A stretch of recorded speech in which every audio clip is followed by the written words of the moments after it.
കർത്താവിന്റെ അതിപരിശുദ്ധ നാമം വാഴ്ത്തപ്പെടുമാറാകട്ടെ. ഇന്ന് രാത്രിയിൽ കർത്തൃസന്നിധിയിൽ ആഗതരായിരിക്കുന്ന എല്ലാ സഹോദരീ സഹോദരങ്ങൾക്കും വേഗം വരുന്നവനായ യേശുക്രിസ്തുവിന്റെ നിസ്തുല്യമായ നാമത്തിൽ ഞങ്ങളുടെ സ്നേഹവന്ദനത്തെ അറിയിച്ചുകൊള്ളുന്നു. നമ്മുടെ വാഴ്ത്തപ്പെട്ട മശിഹായുടെ മടങ്ങിവരവിന് മുൻപായി വീണ്ടും ഒരിക്കൽ കൂടെ യേശുവിന്റെ പാദപീഠത്തിൽ കടന്നു വരുവാൻ സ്വർഗം ഇങ്ങനെ ഒരവസരം പ്രദാനം ചെയ്തതോർത്ത് ദൈവത്തെ സ്തുതിക്കുകയാണ്. രണ്ടോ മൂന്നോ പേർ എന്റെ നാമത്തിൽ എവിടെ കൂടിയാലും അവരുടെ മധ്യേ കടന്നുവരാം എന്നുള്ള വാഗ്ദത്ത പ്രകാരം ഉയർത്തുവന്ന യേശുവിന്റെ സാന്നിധ്യം നമ്മുടെ പന്തലിൽ നിറഞ്ഞു നിൽക്കുന്നതോർത്ത് ദൈവത്തെ സ്തുതിക്കുന്നു. മീറ്റിംഗിന്റെ പ്രാരംഭ നിമിഷം തുടങ്ങി ഇതുവരെയും സർവശക്തനായ ദൈവത്തിന്റെ സാന്നിധ്യം നമ്മൾ ആത്മാവിൽ അനുഭവിച്ച് അറിഞ്ഞുകൊണ്ടേയിരുന്നു. ദൈവത്തെ സ്തുതിപ്പാനും നല്ല അനുഗ്രഹിക്കപ്പെട്ട പാട്ടുകൾ പാടി ഒരു നാൾ കൂടെ നമ്മുടെ പ്രത്യാശയെ പുതുക്കുവാനും അതിലുപരി കർത്താവായ യേശുക്രിസ്തുവിൽ കൂടെ നിത്യരക്ഷയെ പ്രാപിച്ച ഒരനുഗ്രഹിക്കപ്പെട്ട സാക്ഷ്യം കേൾക്കുവാനും സ്വർഗം നമുക്ക് അവസരം നൽകി. തുടർന്നും കർത്താവിന്റെ സാന്നിധ്യം നമ്മുടെ മധ്യ ഉണ്ടാകട്ടെ. പാപം ചെയ്ത് പറുദീസ നഷ്ടപ്പെട്ട മാനവരാശിയുടെ ഉദ്ധാരണത്തിനായി സ്വർഗത്തിലെ ദൂതന്മാരുടെ ആരാധനപത്രമായ മശിഹായെ താണലോകത്തിൽ അയച്ച് മാനവരാശിയുടെ പാപവും അകൃത്യവും അവന്റെ മേൽ ചുമത്തി ഗെത്ശമന തുടങ്ങി ഗോൽഗോത്തായോളം അവൻ പീഡനം അനുഭവിച്ച് അവന്റെ കാൽവറി മരണത്താൽ നിത്യതയുടെ കവാടം തുറന്നു തന്ന നീതിയുള്ള പരിശുദ്ധ പിതാവ് അതോടുകൂടെ നമുക്ക് സകലതും നൽകട്ടെ. കർത്താവ് നമ്മെല്ലാവരെയും അനുഗ്രഹിക്കട്ടെ. അനന്ത നിത്യതയുടെ കവാടം തുറക്കുന്ന ആ നല്ല ദിനത്തിൽ നിങ്ങളുടെ എല്ലാവരുടെയും മുഖം കണ്ടെത്തുവാൻ സ്വർഗം നമ്മെ സഹായിക്കട്ടെ. സംഭവബഹുലമായ ഒരു കാലഘട്ടത്തിലാണ് നാം ഇപ്പോൾ ജീവിക്കുന്നത്.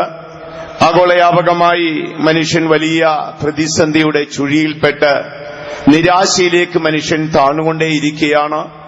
എമ്പാടും പടർന്നു പിടിച്ച സാമ്പത്തിക തകർച്ച നമ്മുടെ കേരളക്കരയും ശക്തമായി ബാധിച്ചുകൊണ്ടേയിരിക്കുന്നു. ദിനംപ്രതി ആയിരക്കണക്കിന് ആളുകളുടെ ജോലികൾ നഷ്ടപ്പെടുകയും സാമ്പത്തികമായി വലിയ തകർച്ചയും വലിയ കടഭാരങ്ങളും ഒക്കെ മനുഷ്യനെ പ്രാണനെ വേട്ടയാടിക്കൊണ്ടിരിക്കുകയാണ്. അതിലുപരി നമ്മുടെ വാഴ്ത്തപ്പെട്ട മശിഹാ തമ്പുരാൻ ഭൂമിയിലിരിക്കുമ്പോൾ താന് തന്റെ ശിഷ്യഗണത്തോട് പറഞ്ഞ ആ വാക്കുകൾ അപ്രകാരം തന്നെ ഭൂമിയിൽ ഇപ്പോൾ നിറവേറിക്കൊണ്ടിരിക്കുകയാണ്. ആകയാൽ മശിഹായുടെ മടങ്ങിവരവ് അടുത്തിരിക്കുന്ന ഈ അന്ത്യനാളുകളിൽ ആത്മാവൊരുക്കത്തോടും ഹൃദയവാഞ്ചയോടും കൂടെ നമ്മുടെ പ്രാരംഭത്തിലെ ഹൃദയപരമാർത്ഥതയും ആരംഭത്തിലെ ഉത്സാഹവും പ്രാപിച്ച് രക്ഷകന്റെ ആഗമനത്തിനായി നമുക്കൊരുങ്ങാം. സ്വർഗം നമ്മെ അതിന് സഹായിക്കട്ടെ. കർത്താവ് നമ്മെ അനുഗ്രഹിപ്പാൻ നമ്മുടെ മധ്യ എഴുന്നള്ളിയിരിക്കുന്നതോർത്ത് ദൈവത്തെ സ്തുതിക്കുന്നു.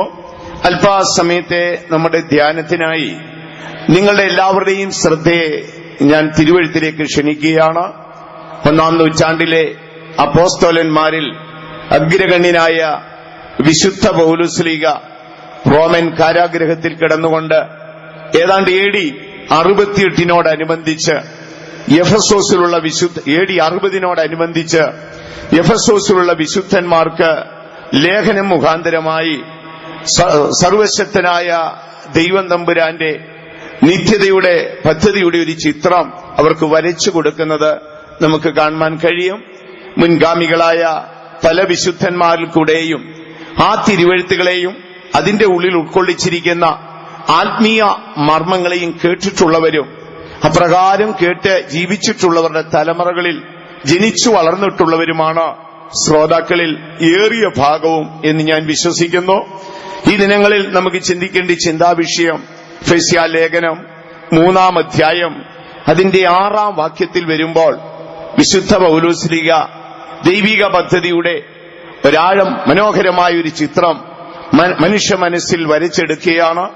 പൗലോസ്ലീഹ പറയുന്നു, അതോ ജാതികൾ സുവിശേഷത്താൽ ക്രിസ്തുവിനോടുകൂടെ കൂട്ടവകാശികളും ഏക ശരീരസ്ഥരും വാഗ്ദത്തങ്ങളിൽ പങ്കാളികളും ആകുന്നു.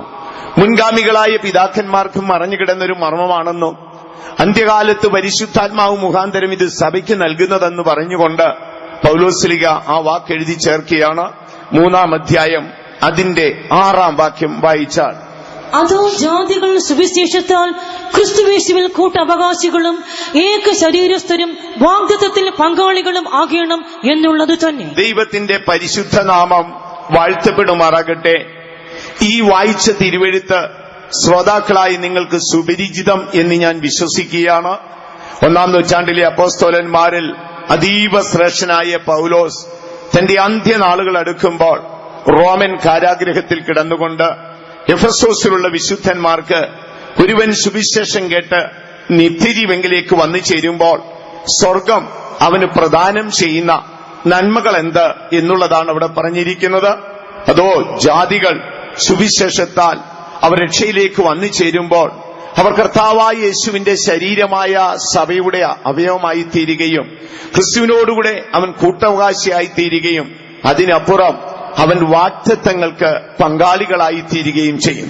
അപ്പോൾ ഈ ദിനങ്ങളിൽ നമുക്ക് ചിന്തിക്കേണ്ട ചിന്താവിഷയം, യേശുക്രിസ്തുവിൽ കൂടെ മാനവരാശിക്ക് നീതിയുള്ള പരിശുദ്ധ പിതാവ് പ്രദാനം ചെയ്തിരിക്കുന്ന ദൈവിക വാഗ്ദത്തങ്ങളെ ഒരു മനുഷ്യൻ എങ്ങനെ സ്വന്തമാക്കി തീർക്കാം. മുൻകാല വിശുദ്ധന്മാരെന്ന് കേട്ടിട്ടുള്ളതും ദൈവത്തിന്റെ ആത്മാവിന്റെ ഹൃദയത്തെ ഓർമ്മപ്പെടുത്തിയിട്ടുള്ളതുമായ ചില കാര്യങ്ങൾ ഈ ദിനങ്ങളിൽ പരിശുദ്ധാത്മാവിന്റെ സാന്നിധ്യത്തിൽ നമുക്ക് ചിന്തിക്കാം. പൗലോസ് പറയുകയാണ്, ജാതികൾ സുവിശേഷം കേട്ട് നിത്യജീവങ്കിലേക്ക് വരുമ്പോൾ അവൻ വാഗ്ദത്തങ്ങൾക്ക് പങ്കാളിയാണ്. നമ്മുടെ വാഴ്ത്തപ്പെട്ട മശിഹാ തമ്പുരാന്റെ ഈ ലോകത്തിലേക്കുള്ള ആഗമനം യാദൃശ്ചികമായിരുന്നില്ല. പാപം ചെയ്ത് പർദീസ നഷ്ടപ്പെട്ട് മനുഷ്യൻ ശാപയോഗ്യനായി കത്തിജ്വലിക്കുന്ന നരകത്തിലേക്ക് ഒഴുകുന്നത് കണ്ടപ്പോൾ നീതിയുള്ള പരിശുദ്ധ പിതാവ് മാനവരാശിയോടുള്ള സ്നേഹത്താലാണ് തന്റെ ഏകജാതനായവനെ ഭൂമിയിലേക്ക് അയച്ചത്. തന്നെ ഏൽപ്പിച്ച ദൗത്യം താൻ തികച്ച് പിതാവിന്റെ അടുക്കൽ മടങ്ങിപ്പോകുന്ന അവസാന നിമിഷമായപ്പോൾ തന്നെ അനുഗമിച്ച സ്ലീഹന്മാരെ ഒലിവുമലയിൽ വിളിച്ചു വരുത്തി തന്റെ ആണിപ്പഴുതുള്ള കരങ്ങൾ ഉയർത്തി അവരെ അനുഗ്രഹിച്ചു. അവരോട് പറഞ്ഞു, എന്റെ പിതാവ് എന്നെ അയച്ചതുപോലെ ഞാൻ നിങ്ങളെ അയക്കുന്നു. പോകുവേ, നിങ്ങൾ സകല സൃഷ്ടികളോടും പ്രസംഗിക്കണം. സകല സൃഷ്ടികളോടും നിങ്ങൾ പ്രസംഗിക്കണം. വിശ്വസിക്കുന്നവരെ പിതാവിന്റെയും പുത്രന്റെയും പരിശുദ്ധാത്മാവിന്റെയും നാമത്തിൽ സ്നാനം കഴിപ്പിച്ച് എന്റെ ശിഷ്യന്മാരാക്കിക്കൊള്ളണം. ഞാനോ ലോകാവസാനത്തോളം എല്ലാ നാളും നിങ്ങളോടുകൂടെ ഇരിക്കും. മെസ്സിഹാ തമ്പുരാൻ ഈ ലോകത്തിലെ തന്റെ സകല ദൗത്യവും തികച്ച് പിതാവിന്റെ മഹിമയിലേക്ക് മടങ്ങിപ്പോകുന്ന അവസാന നിമിഷം താൻ തന്റെ സ്ലീഹന്മാരെ ഒരു വലിയ ദൗത്യം ഏൽപ്പിക്കുകയാണ്. കാൽവറിയിൽ താൻ നേടിയെടുത്ത നിത്യരക്ഷയുടെ സുവിശേഷം ജാതികളോട് നിങ്ങൾ പ്രസംഗിക്കണം. അതിൽ യഹൂദനോ യവനനോ ദാസനോ സ്വതന്ത്രനോ ആര്യനോ ദ്രാവിഡനെന്നോ വ്യത്യാസമില്ല. സകല സൃഷ്ടികളോടും പ്രസംഗിക്കണം. വിശ്വസിക്കുന്നവരെ പിതാവിന്റെയും പുത്രന്റെയും പരിശുദ്ധാത്മാവിന്റെയും നാമത്തിൽ സ്നാനം കഴിപ്പിച്ച് എന്റെ ശിഷ്യന്മാരാക്കിക്കൊള്ളണം. അടുത്തത്, ലോകാവസാനത്തോളം എല്ലാ നാളും ഞാൻ നിങ്ങളോടുകൂടെ ഇരിക്കും. അരുമനാഥന്റെ വാക്കുകൾ കാതോർത്ത സ്ലീഹന്മാർ ഉയരത്തിലെ ശക്തി ലഭിക്കുവോളം അവർ അതിനായി കാത്തിരുന്നു. ഉയരത്തിലെ ശക്തി അവരിൽ വ്യാപരിച്ചപ്പോൾ അവർ സുവിശേഷവുമായി സകല ജാതികൾക്കിടയിലേക്ക് പോയി. മെസ്സിഹാ മനുഷ്യാവതാരം എടുക്കുന്നതിനേറിയ വർഷങ്ങൾക്ക് മുൻപ് യെരുശലേമിന്റെ വീതിയിൽ ജീവിച്ച ഇസ്രായേൽ പ്രവാചകണത്തിൽ ശ്രേഷ്ഠനായ യെശയ്യാവ് പറഞ്ഞു, എന്നെയും ആത്മാവിനെയും പിതാവ് അയച്ചിരിക്കുകയാണ്. ആകയാൽ മശിഹായിക്ക് തൊട്ടു പിന്നാലെ കാര്യസ്ഥനായ പരിശുദ്ധാത്മാവ് ഭൂമിയിൽ വന്നു. ഉയരത്തിലെ ശക്തി ഭൂമിയിൽ വ്യാപരിച്ചു. മരുഭൂമികൾ ഉദ്യാനമായി മാറി, ഉദ്യാനം വനമായി തീർന്നു. ഒടുവിൽ മശിഹായുടെ വാക്കവർ കേട്ടനുസരിച്ചു. സുവിശേഷത്തിന്റെ ദൗത്യവുമായി അവർ ലോകത്തിലേക്ക് യാത്രയായി. കഴിഞ്ഞ 1900 വർഷത്തോളമായി തങ്ങളെ ഏൽപ്പിച്ച ദൗത്യം ആ വിളക്ക് കെടാതെ തലമുറയായി കൈമാറി ഈ അന്ത്യനിമിഷത്തിൽ നമ്മുടെ പക്കൽ വന്നെത്തിയിരിക്കുകയാണ്. ഇവിടെ അങ്ങനെ സുവിശേഷം കേട്ട് നിത്യജീവങ്കിലേക്ക് വന്നു ചേരുമ്പോൾ, യേശുവിനെ രക്ഷിതാവായി സ്വീകരിക്കുമ്പോൾ, ജീവന്റെ പുസ്തകത്തിൽ അവന്റെ പേരെഴുതി ചേർക്കുമ്പോൾ അവൻ ദൈവിക വാഗ്ദത്തങ്ങൾക്ക് അവകാശിയായി തീരുകയാണ്. തിരുവെഴുത്തിന്റെ ആഴങ്ങൾ നമ്മൾ പഠിക്കുമ്പോൾ ഒരു ക്രൈസ്തവന്റെ നിത്യതയിലേക്കുള്ള ജീവിതയാത്രയിൽ അവൻ എന്തുണ്ട്? ഈ ലോകത്തിലേക്ക് നമ്മൾ കണ്ണോടിച്ചു നോക്കിയാൽ ഇന്ന് ക്രൈസ്തവർ ലോകപ്രകാരം ഉയർന്നവരാണ്. സമ്പൽ സമർത്ഥമായ രാഷ്ട്രങ്ങളൊക്കെ ക്രൈസ്തവരുടേതാണ്. വലിയ വലിയ പ്രസ്ഥാനങ്ങൾ അവരുടേതാണ്. യൂറോപ്പ്, ലാറ്റിൻ അമേരിക്കൻ രാജ്യങ്ങളൊക്കെ ക്രൈസ്തവ സമൂഹങ്ങളുടേതാണ്. ദൈവത്തിന് മഹത്വം ഉണ്ടാകട്ടെ. അതെല്ലാം ഭൗമ്യമായ സമ്പത്തുകളാണ്. ഒരു ക്രിസ്ത്യാനിയുടെ ജീവിതം നിങ്ങൾ എടുത്തു നോക്കിയാൽ രണ്ട് തുറകളിൽ അത് വീക്ഷിക്കാം. ഒന്ന്, ഒരു ക്രിസ്ത്യാനി ഓട്ടക്കളത്തിൽ ഓടുന്നവനാണ്. ഓട്ടക്കളത്തിൽ ഓടുകയാണ്. വിരുദ് പ്രാപിക്കത്തക്കവണ്ണം, ട്രാക്ക് തെറ്റാതെ, വിളിച്ച വിളിക്ക് യോഗ്യമാവണ്ണം പിന്തിരിഞ്ഞു പോകാതെ അവൻ ഓട്ടക്കളത്തിൽ ഓടുകയാണ്.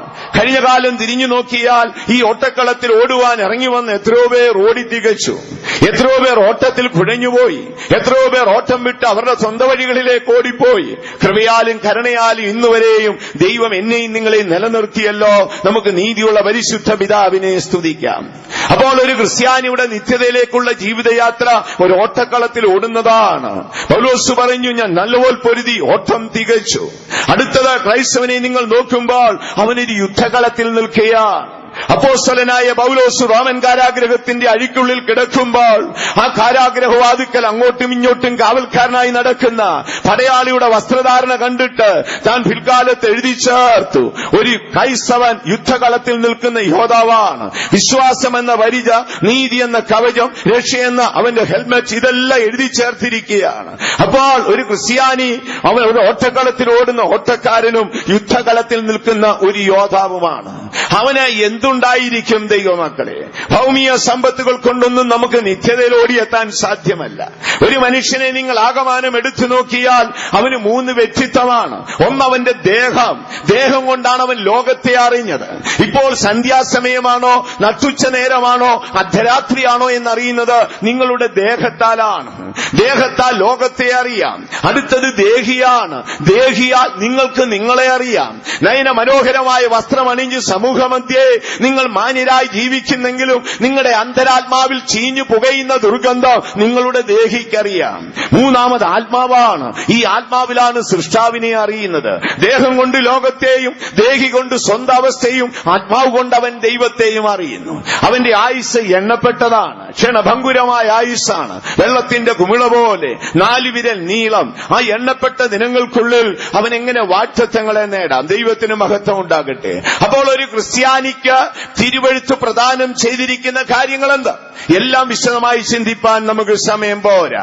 അപ്പോസ്തലനായ പൗലോസ് എബ്രായർക്ക് ലേഖനം എഴുതുമ്പോൾ അദ്ദേഹം ഒരു വാക്കെടുത്തെഴുതിയിരിക്കുകയാണ്, ക്രിസ്ത്യാനിക്ക് ഒരു യാഗപീഠമുണ്ട്. എബ്രായ ലേഖനത്തിൽ വരുമ്പോൾ പറയുന്നു, കൂടാരത്തിൽ ശുശ്രൂഷ ചെയ്യുന്ന പുരോഹിതന്മാർക്ക് അഹോവൃത്തി കഴിപ്പാൻ അനുവാദമില്ലാത്ത ഒരു യാഗപീഠമുണ്ട്. ക്രൈസ്തവരായ നമ്മുടെ പൊതുവിലുള്ള വിശ്വാസം മശിഹായുടെ ക്രൂശ് മരണത്തോടുകൂടെ മോശ മുഖാന്തരം സീനായിൽ ലഭിച്ച ആ മഹത്വമേറിയ പ്രമാണം മശിഹായുടെ ക്രൂശ് മരണത്തോടുകൂടെ നിവർത്തിക്കപ്പെട്ടു എന്നാണ്. സംഭവം സത്യം തന്നെ. സകലതും നിവർത്തിയായി എന്ന് പറഞ്ഞാണ് മശിഹാ പ്രാണനെ വിട്ടിരിക്കുന്നത്. എങ്കിലും ദൈവമക്കളെ, ബൈബിൾ പറയുന്നു, ഇതാ ഒരു യാഗപീഠം അവശേഷിക്കുന്നു. ഏതാണ് ഈ യാഗപീഠം? കൂടാരത്തിൽ ശുശ്രൂഷ ചെയ്യുന്നവന് അഹോവൃത്തി കഴിപ്പാൻ അനുവാദമില്ല ഒരു യാഗപീഠം നമുക്കുണ്ട്. അപ്പോൾ കൂടാരത്തിൽ ശുശ്രൂഷ ചെയ്യുന്നവന് അഹോവൃത്തി കഴിപ്പാൻ അനുവാദം കൊടുക്കാത്ത യാഗപീഠം ഏതാണ്? അങ്ങനെയെങ്കിൽ നമ്മൾ ന്യായപ്രമാണത്തിന്റെ ആഴത്തിൽ പോകണം. മോശ മുഖാന്തരം സീനായിൽ ദൈവിക പ്രമാണം ദൈവം കൊടുക്കുമ്പോൾ അതിലൊരു ഭാഗം പൗരോഹിത്യത്തെക്കുറിച്ചുള്ള പ്രമാണമാണ്. മറ്റൊന്ന് ആലയത്തെക്കുറിച്ചുള്ള പ്രമാണമാണ്. ഇനിയൊന്ന് ആരാധനയെക്കുറിച്ചുള്ള പ്രമാണമാണ്. ആ പ്രമാണങ്ങൾ ദൈവം കൊടുക്കുമ്പോൾ യാഗങ്ങളുടെ നിരയിൽ ചിലത് പൗരോഹിത്യ കുടുംബത്തിന് ആഹാരമായി എടുക്കാം. ഇനിയും ചിലത് അവൻ തൊട്ടുകൂടാ. ഏതാണ് ഈ യാഗപീഠം? പാപപരിഹാരത്തിന്റെ യാഗപീഠമാണ്. പാപപരിഹാര യാഗപീഠത്തെക്കുറിച്ച് എഴുതിയപ്പോൾ പറഞ്ഞു, അതിന്റെ ഉടല് പാളയത്തിന്റെ പുറത്തു കൊണ്ടുപോയി ചുട്ടുകളയണം. എന്നാൽ അകൃത്യയാഗ മൃഗത്തിന്റെ മാംസം പുരോഹിത വംശത്തിന് തിന്നാം. ഇന്നൊരു യാഗപീഠം അവശേഷിക്കുന്നു. എവിടെയാണത്? അത് പാളയത്തിന്റെ പുറത്താണ്. വിശുദ്ധ പൗലോസ് എബ്രായർക്ക് ലേഖനം എഴുതുമ്പോൾ അദ്ദേഹം ഇങ്ങനെ എടുത്തെഴുതി, ആകയാൽ നിന്നെയും ചുമന്നുകൊണ്ട് പാളയത്തിന്റെ പുറത്ത് നമുക്ക് പോകാം. ക്രൈസ്തവരെ, നിങ്ങളുടെ നിത്യതയിലേക്കുള്ള ജീവിതയാത്രയിൽ നിങ്ങൾക്കൊരു യാഗപീഠം അവശേഷിച്ചു. അത് പാളയത്തിന്റെ പുറത്താണ്. അത് നമ്മുടെ കർത്താവായ യേശുവിന്റെ ക്രൂശാണ്. രണ്ടാമത് നമുക്ക് എന്തുണ്ട് എന്നൊരു ചോദ്യമുണ്ട്. അപ്പോസ്തലനായ പൗലോസ് എബ്രായർക്ക് ലേഖനം എഴുതുമ്പോൾ അദ്ദേഹം എടുത്തെഴുതിയിരിക്കുകയാണ്, നമുക്കൊരു പുരോഹിതനുണ്ട്. മെസ്സിയാ തമ്പുരാൻ ഈ ലോകത്തിലെ ദൗത്യം തികച്ച് പിതാവിന്റെ സന്നിധിയിൽ ചെല്ലുമ്പോൾ പൂർവ്വ പിതാവായ അബ്രഹാമിനെ എതിരേച്ചു വന്ന് അപ്പവും വീഞ്ഞും കൊടുത്ത് അനുഗ്രഹിച്ച ശാലേം രാജാവായ മൽക്കിസദേക്കിന്റെ ക്രമത്തിൽ നമ്മുടെ മെസ്സിയാ പൗരോഹിത്യമേറ്റു. എന്തിന്? ഞാനും നിങ്ങളും ബലഹീനരാകൊണ്ട്, നാം ബലഹീനരാകൊണ്ട് മെസ്സിയാ നമുക്ക് വേണ്ടി പൗരോഹിത്യമേറ്റു. ഇതെന്നുവരെ തുടരും? അനന്ത നിത്യതയുടെ കവാടം തുറന്ന് പരിശുദ്ധനത്താൽ വീണ്ടെടുക്കപ്പെട്ട ദൈവസഭ മെസ്സിഹായുടെ മാർവിടത്തിൽ വിശ്രാമം കണ്ടെത്തുവോളം ഈ പൗരോഹിത്യ ശുശ്രൂഷ തുടർന്നുകൊണ്ടിരിക്കുകയാണ്. അപ്പോൾ നമുക്കിവിടെ അവിടെ എന്തുണ്ട്? ഒന്ന്, ഒരു യാഗപീഠമുണ്ട്, അത് രക്ഷകന്റെ ക്രൂശാണ്. രണ്ടാമത്തേത്, ഒരു പുരോഹിതനുണ്ട്, ശ്രേഷ്ഠനായൊരു പുരോഹിതൻ. മൂന്നാമത് നമുക്ക് എന്തുണ്ട്? പൗലോസ് പറഞ്ഞു, സഹോദരന്മാരെ, ഈ വാഗ്ദത്തങ്ങളെല്ലാം നമുക്കുണ്ട്. അപ്പോൾ ഈ രാത്രികളിൽ നമുക്ക് ചിന്തിക്കേണ്ടത്, ഈ വാഗ്ദത്തങ്ങൾ എങ്ങനെ നമുക്ക് നേടാം? കയ്യെത്തുന്ന ദൂരത്തോളം അടുത്ത് നിൽക്കുന്ന വാഗ്ദത്തത്തിന്റെ വാതിൽ തുറക്കാൻ കഴിയാതെ അവന്റെ ആയുസ് തീർന്ന് പ്രകൃതിയുടെ പ്രതിഭാസമായ വാർദ്ധക്യം അവനിൽ പിടിച്ച് പ്രതീക്ഷയറ്റു മനുഷ്യൻ മരിക്കുകയാണ്. വാഗ്ദത്തം നമുക്ക് എങ്ങനെ തുറക്കാം? ഇതാണ് നമ്മുടെ ചിന്താ വിഷയം. സ്വർഗം യേശു ക്രിസ്തുവിൽ കൂടെ നമുക്ക് പ്രദാനം ചെയ്ത വാഗ്ദത്തങ്ങളെ എങ്ങനെ തുറക്കാം? അപ്പോസ്തലനായ പൗലോസ് എബ്രായർക്ക് ലേഖനം എഴുതുമ്പോൾ ബഹുമാനപ്പെട്ട അദ്ദേഹം ഒരു വാക്കെഴുതിയിരിക്കുന്നു. 11 അധ്യായം 11 വാക്യം. അതൊരു കുടുംബത്തിന്റെ പശ്ചാത്തലത്തിലാണ് എഴുതുന്നത്.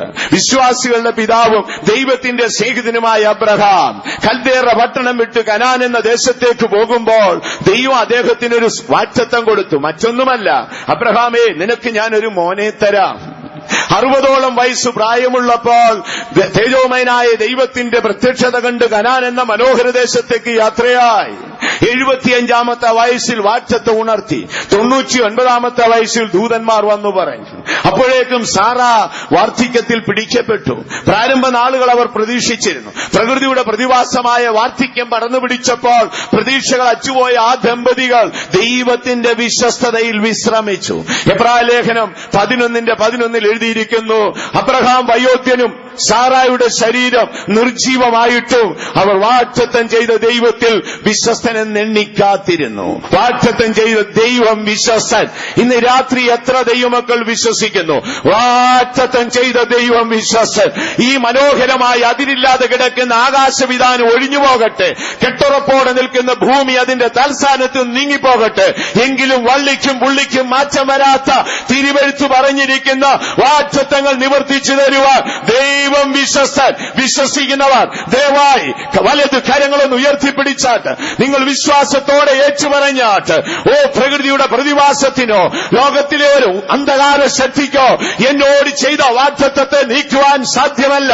വാഗ്ദത്തം ചെയ്ത ദൈവം വിശ്വസ്തൻ. വാഗ്ദത്തം ചെയ്ത ദൈവം വിശ്വസ്തൻ. വാഗ്ദത്തം ചെയ്ത ദൈവം വിശ്വസ്തൻ. വിശ്വസിക്കുന്നവർ കരങ്ങൾ ഉയർത്തി ശക്തിയായിട്ട് ഒരു ഹല്ലേലൂയ പറഞ്ഞാട്ടെ. ദൈവത്തിന് മഹത്വം ഉണ്ടാകട്ടെ. അപ്പൊ വാഗ്ദത്തം ചെയ്ത ദൈവം വിശ്വസ്തൻ. നിങ്ങൾ എന്നോടൊപ്പം ആയിരിക്കണമേ. തുടർന്നുള്ള ദിനങ്ങളിലെ മീറ്റിങ്ങുകളിലും പങ്കെടുക്കണം. ഞാൻ ദൈവവചനം നിങ്ങളോട് പ്രസംഗിക്കുമ്പോൾ ദയവായി നിങ്ങളുടെ മനസ്സ് ഇവിടം വിട്ട് അലഞ്ഞു നടക്കരുത്. വാഗ്ദത്തങ്ങൾ അനേകതുണ്ട്. അത് നമ്മുടെ ജീവിതത്തിൽ എങ്ങനെ സ്വന്തമാക്കി തീർക്കാം. ദൈവത്തിന് മഹത്വം ഉണ്ടാകട്ടെ. വിശുദ്ധ പത്രോസ് ഇതിനെക്കുറിച്ച് എഴുതിയിരിക്കുന്നത് അതിമഹത്വമേറിയ വാഗ്ദത്തങ്ങൾ തന്നെന്നാണ്. വാഗ്ദത്തം എന്നൊരു വാക്കല്ല, അതിമഹത്വമേറിയ വാഗ്ദത്തം. 2 പത്രോസ് 1 അധ്യായം 4 വാക്യം വായിക്കണ്ട. പത്രോസ് പറയുന്നു, അതിമഹത്വമേറിയ വാഗ്ദത്തം യേശു ക്രിസ്തുവിൽ കൂടെ നമുക്ക് തന്നിരിക്കുകയാണ്. ഒരു കാലത്ത് കാട്ടൊലിവിനെ പോലെ, ഒരു കാലത്ത് പുറംജാതിയെ പോലെ, ഒരു കാലത്ത് ഇരുളിന് തുല്യമായി, ഒരു കാലത്ത് തെറ്റിവിടുന്ന ആടിനെ പോലെ ആയിരുന്ന നിന്നെ രക്ഷിച്ച യേശുവിന്റെ ശരീരത്തിന്റെ അവയവമായി ഓ വിശുദ്ധന്മാരോടുകൂടെ കൂട്ടവകാശം തന്ന ദൈവം വാഗ്ദത്തങ്ങളിൽ വിശ്വസ്തനാണ്. അവനത് നിനക്ക് നിവർത്തിച്ചു തരും.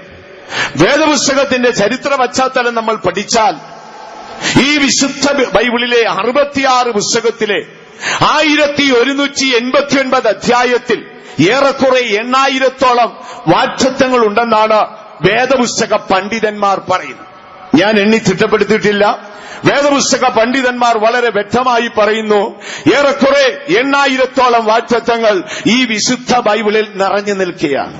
ഈ വാഗ്ദത്തങ്ങൾ എങ്ങനെ നമുക്ക് സ്വന്തമാക്കി തീർക്കാം? വാഗ്ദത്തങ്ങളുടെ ആഴങ്ങൾ പഠിക്കുമ്പോൾ ചിലത് ചില വ്യക്തികളോട് പറഞ്ഞ വാഗ്ദത്തമാണ്, ഇനിയും ചിലത് ആഗോളവ്യാപകമായി മുഴുവൻ മാനവരാശിയോടും പറഞ്ഞ വാഗ്ദത്തമാണ്. ഇനിയും ചിലത് ചില ജാതികളോട് പറഞ്ഞ വാഗ്ദത്തമാണ്. വാഗ്ദത്തം ചെയ്ത ദൈവം വിശ്വസ്തൻ. അവന്റെ വിശ്വസ്തതയ്ക്ക് ഒരിക്കലും മാറ്റം വരത്തില്ല. വാഗ്ദത്തം കയ്യെത്തുന്ന ദൂരത്ത് നിന്റെ അടുക്കൽ വന്ന് നിൽപ്പുണ്ട്. നീ എങ്ങനെ ആ വാഗ്ദത്തത്തിന്റെ വാതിൽ തുറക്കാം? വേദപുസ്തകത്തിന്റെ ആഴം പഠിക്കുമ്പോൾ അനേക നീതിമാന്മാർക്ക് കൊടുത്ത ദൈവിക വാഗ്ദത്തങ്ങളുടെ നിര നമുക്ക് കാണാം. ഒരുവനായിരുന്നു അബ്രഹാം. അബ്രഹാമിന് ദൈവം വാഗ്ദത്തങ്ങളെ കൊടുത്തു. ആദാമിന് ദൈവം വാഗ്ദത്തങ്ങളെ കൊടുത്തു. അതുപോലെ നോഹയ്ക്ക് ദൈവം വാഗ്ദത്തങ്ങളെ കൊടുത്തു. പിൻഗാമികളായ പ്രവാചകന്മാർ മുഖാന്തരവും പിൻഗാമികളായ നീതിമാന്മാർ മുഖാന്തരവും മാനവരാശിക്ക് അനേക വാഗ്ദത്തങ്ങളെ കൊടുത്തു. ഇപ്പോൾ ഈ വാഗ്ദത്തങ്ങളെല്ലാം കൂടെ നമ്മൾ ചുമന്നുകൊണ്ട് നടക്കുകയാണ്. നിവർത്തിപ്പാൻ കഴിയുന്നില്ല ദൈവമക്കളെ. എങ്ങനെ നമുക്കതൊന്ന് നിവർത്തിച്ചെടുക്കാം? എത്രയോ വാഗ്ദത്തങ്ങൾ നമുക്ക് കിട്ടുന്നത് പല രീതിയിലാണ് സഹോദരങ്ങളെ. വാഗ്ദത്തം ലഭിക്കുന്നത് ചിലത് ദർശനത്തിലാണ്. അതീവ മനോവേദനയോടെ ഹൃദയം ഒരുകി നീ നിന്റെ ഭവനത്തിലിരുന്ന് കരഞ്ഞ് കലങ്ങിയ കണ്ണോടെ മയങ്ങി ഉറങ്ങുമ്പോൾ സ്വർഗം നിനക്ക് തന്ന ദർശനം ഓർമ്മയുണ്ടോ? ആ ദർശനം വാഗ്ദത്തമാണ്. ചിലരങ്ങ് മറന്നുപോകും. ദൈവം നിങ്ങൾക്ക് തന്ന ദർശനം നിങ്ങൾക്ക് ഓർമ്മയുണ്ടോ? ആ ദർശനം ദൈവത്തിന്റെ വാഗ്ദത്തമാണ്. പലപ്പോഴും നിങ്ങൾ കരഞ്ഞു കലങ്ങിയ മനസ്സോടെ ദുഃഖത്തോടെ നിരാശയോടെ ഉറങ്ങുന്ന രാത്രിയിൽ നിങ്ങളുടെ അകത്തെ മനുഷ്യന്റെ കണ്ണുകളെ ഉണർത്തിക്കൊണ്ട് ദൈവം നിനക്ക് തന്ന ദർശനം ഓർമ്മയുണ്ടോ? അത് വാഗ്ദത്തമാണ് ദൈവവൈതലേ. ആ ദർശനം വാഗ്ദത്തമാണ്. അത് നിശ്ചയം നിവർത്തിക്കും. വാഗ്ദത്തങ്ങളുടെ രണ്ടാമത്തെ അനുഭവം അത് അഭിഷേകമാണ്. ഞാൻ ഉദാഹരണം നിങ്ങളോട് പറയാം. ദർശനം കണ്ടൊരു ജോസഫുണ്ട്. കാണുമ്പോൾ ഒരു കുഞ്ഞുബാലനായിരുന്നു.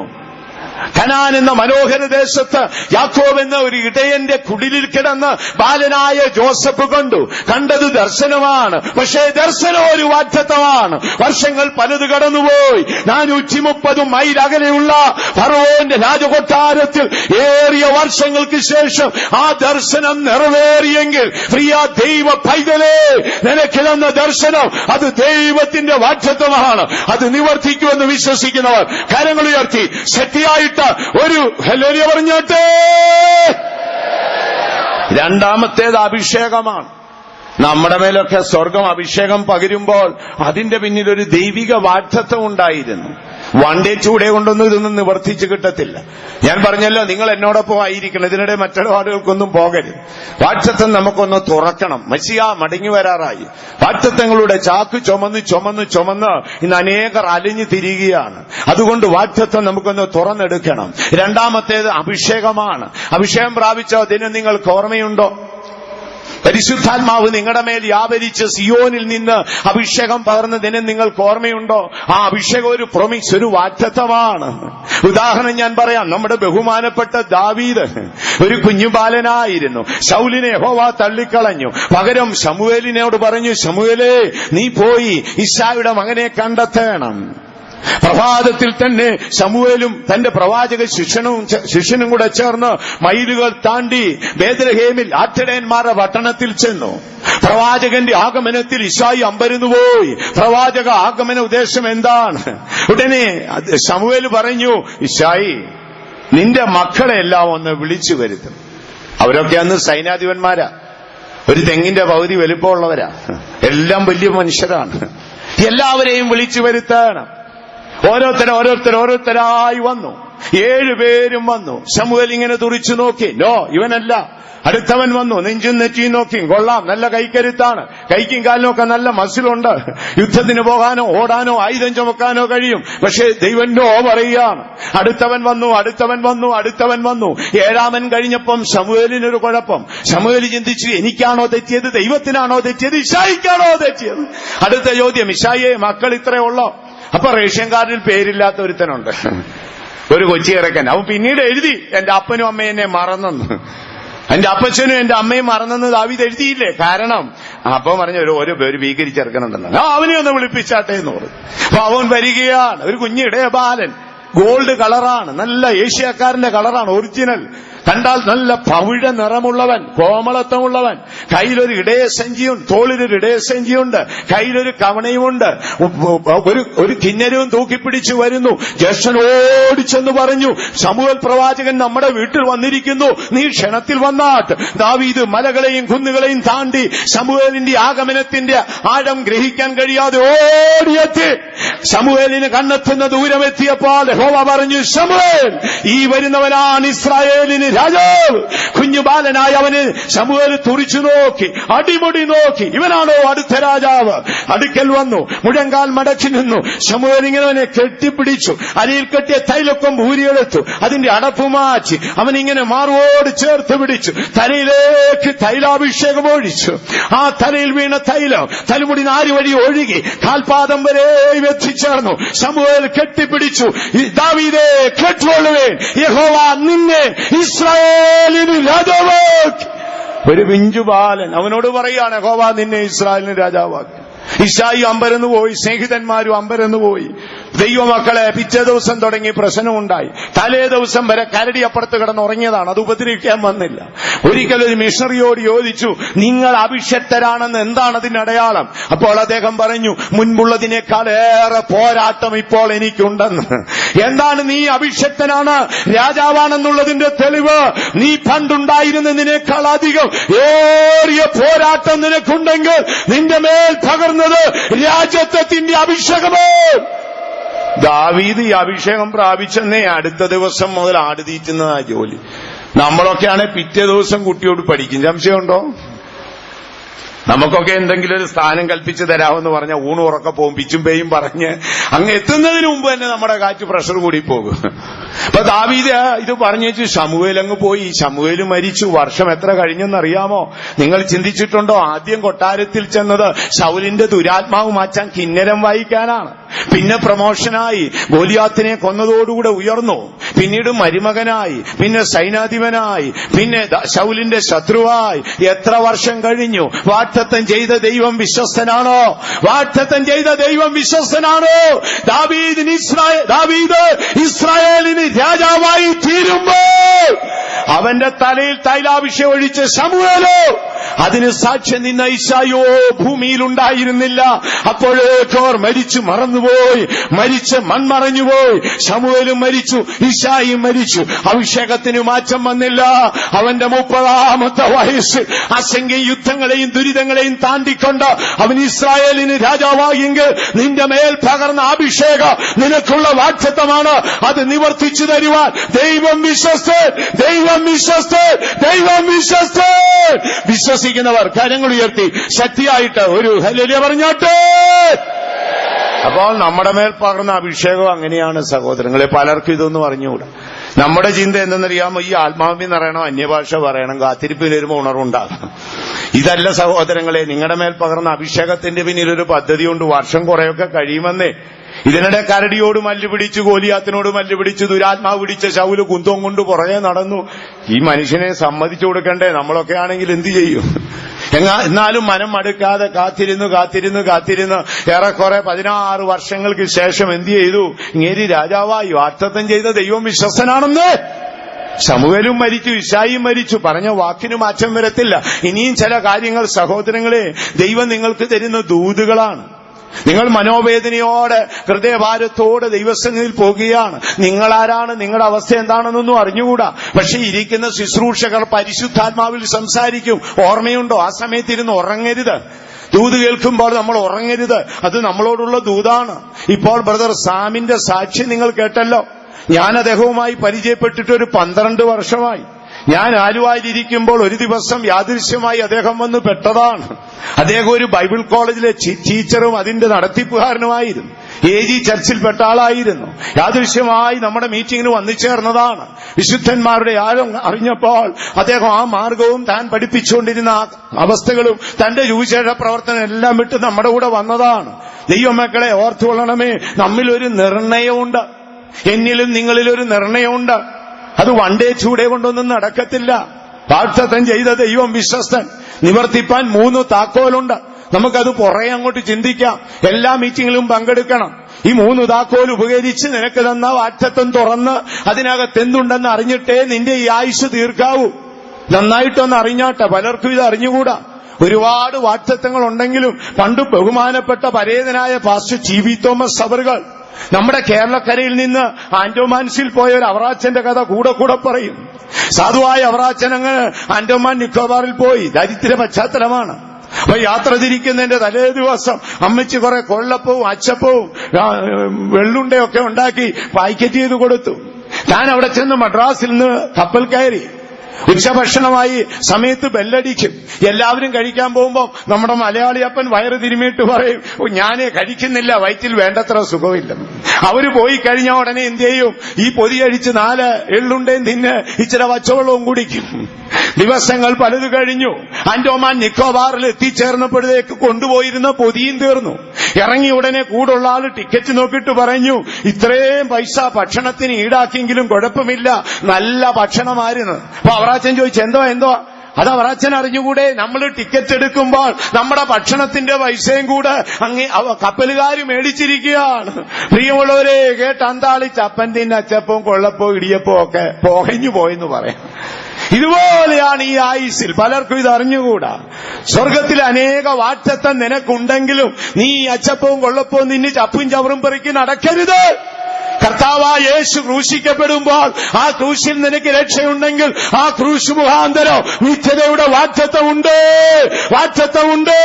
വിശ്വസിക്കുന്നവർ കരങ്ങൾ ഉയർത്തി ശക്തിയായിട്ട് ഒരു ഹല്ലേലൂയ പറഞ്ഞാട്ടെ.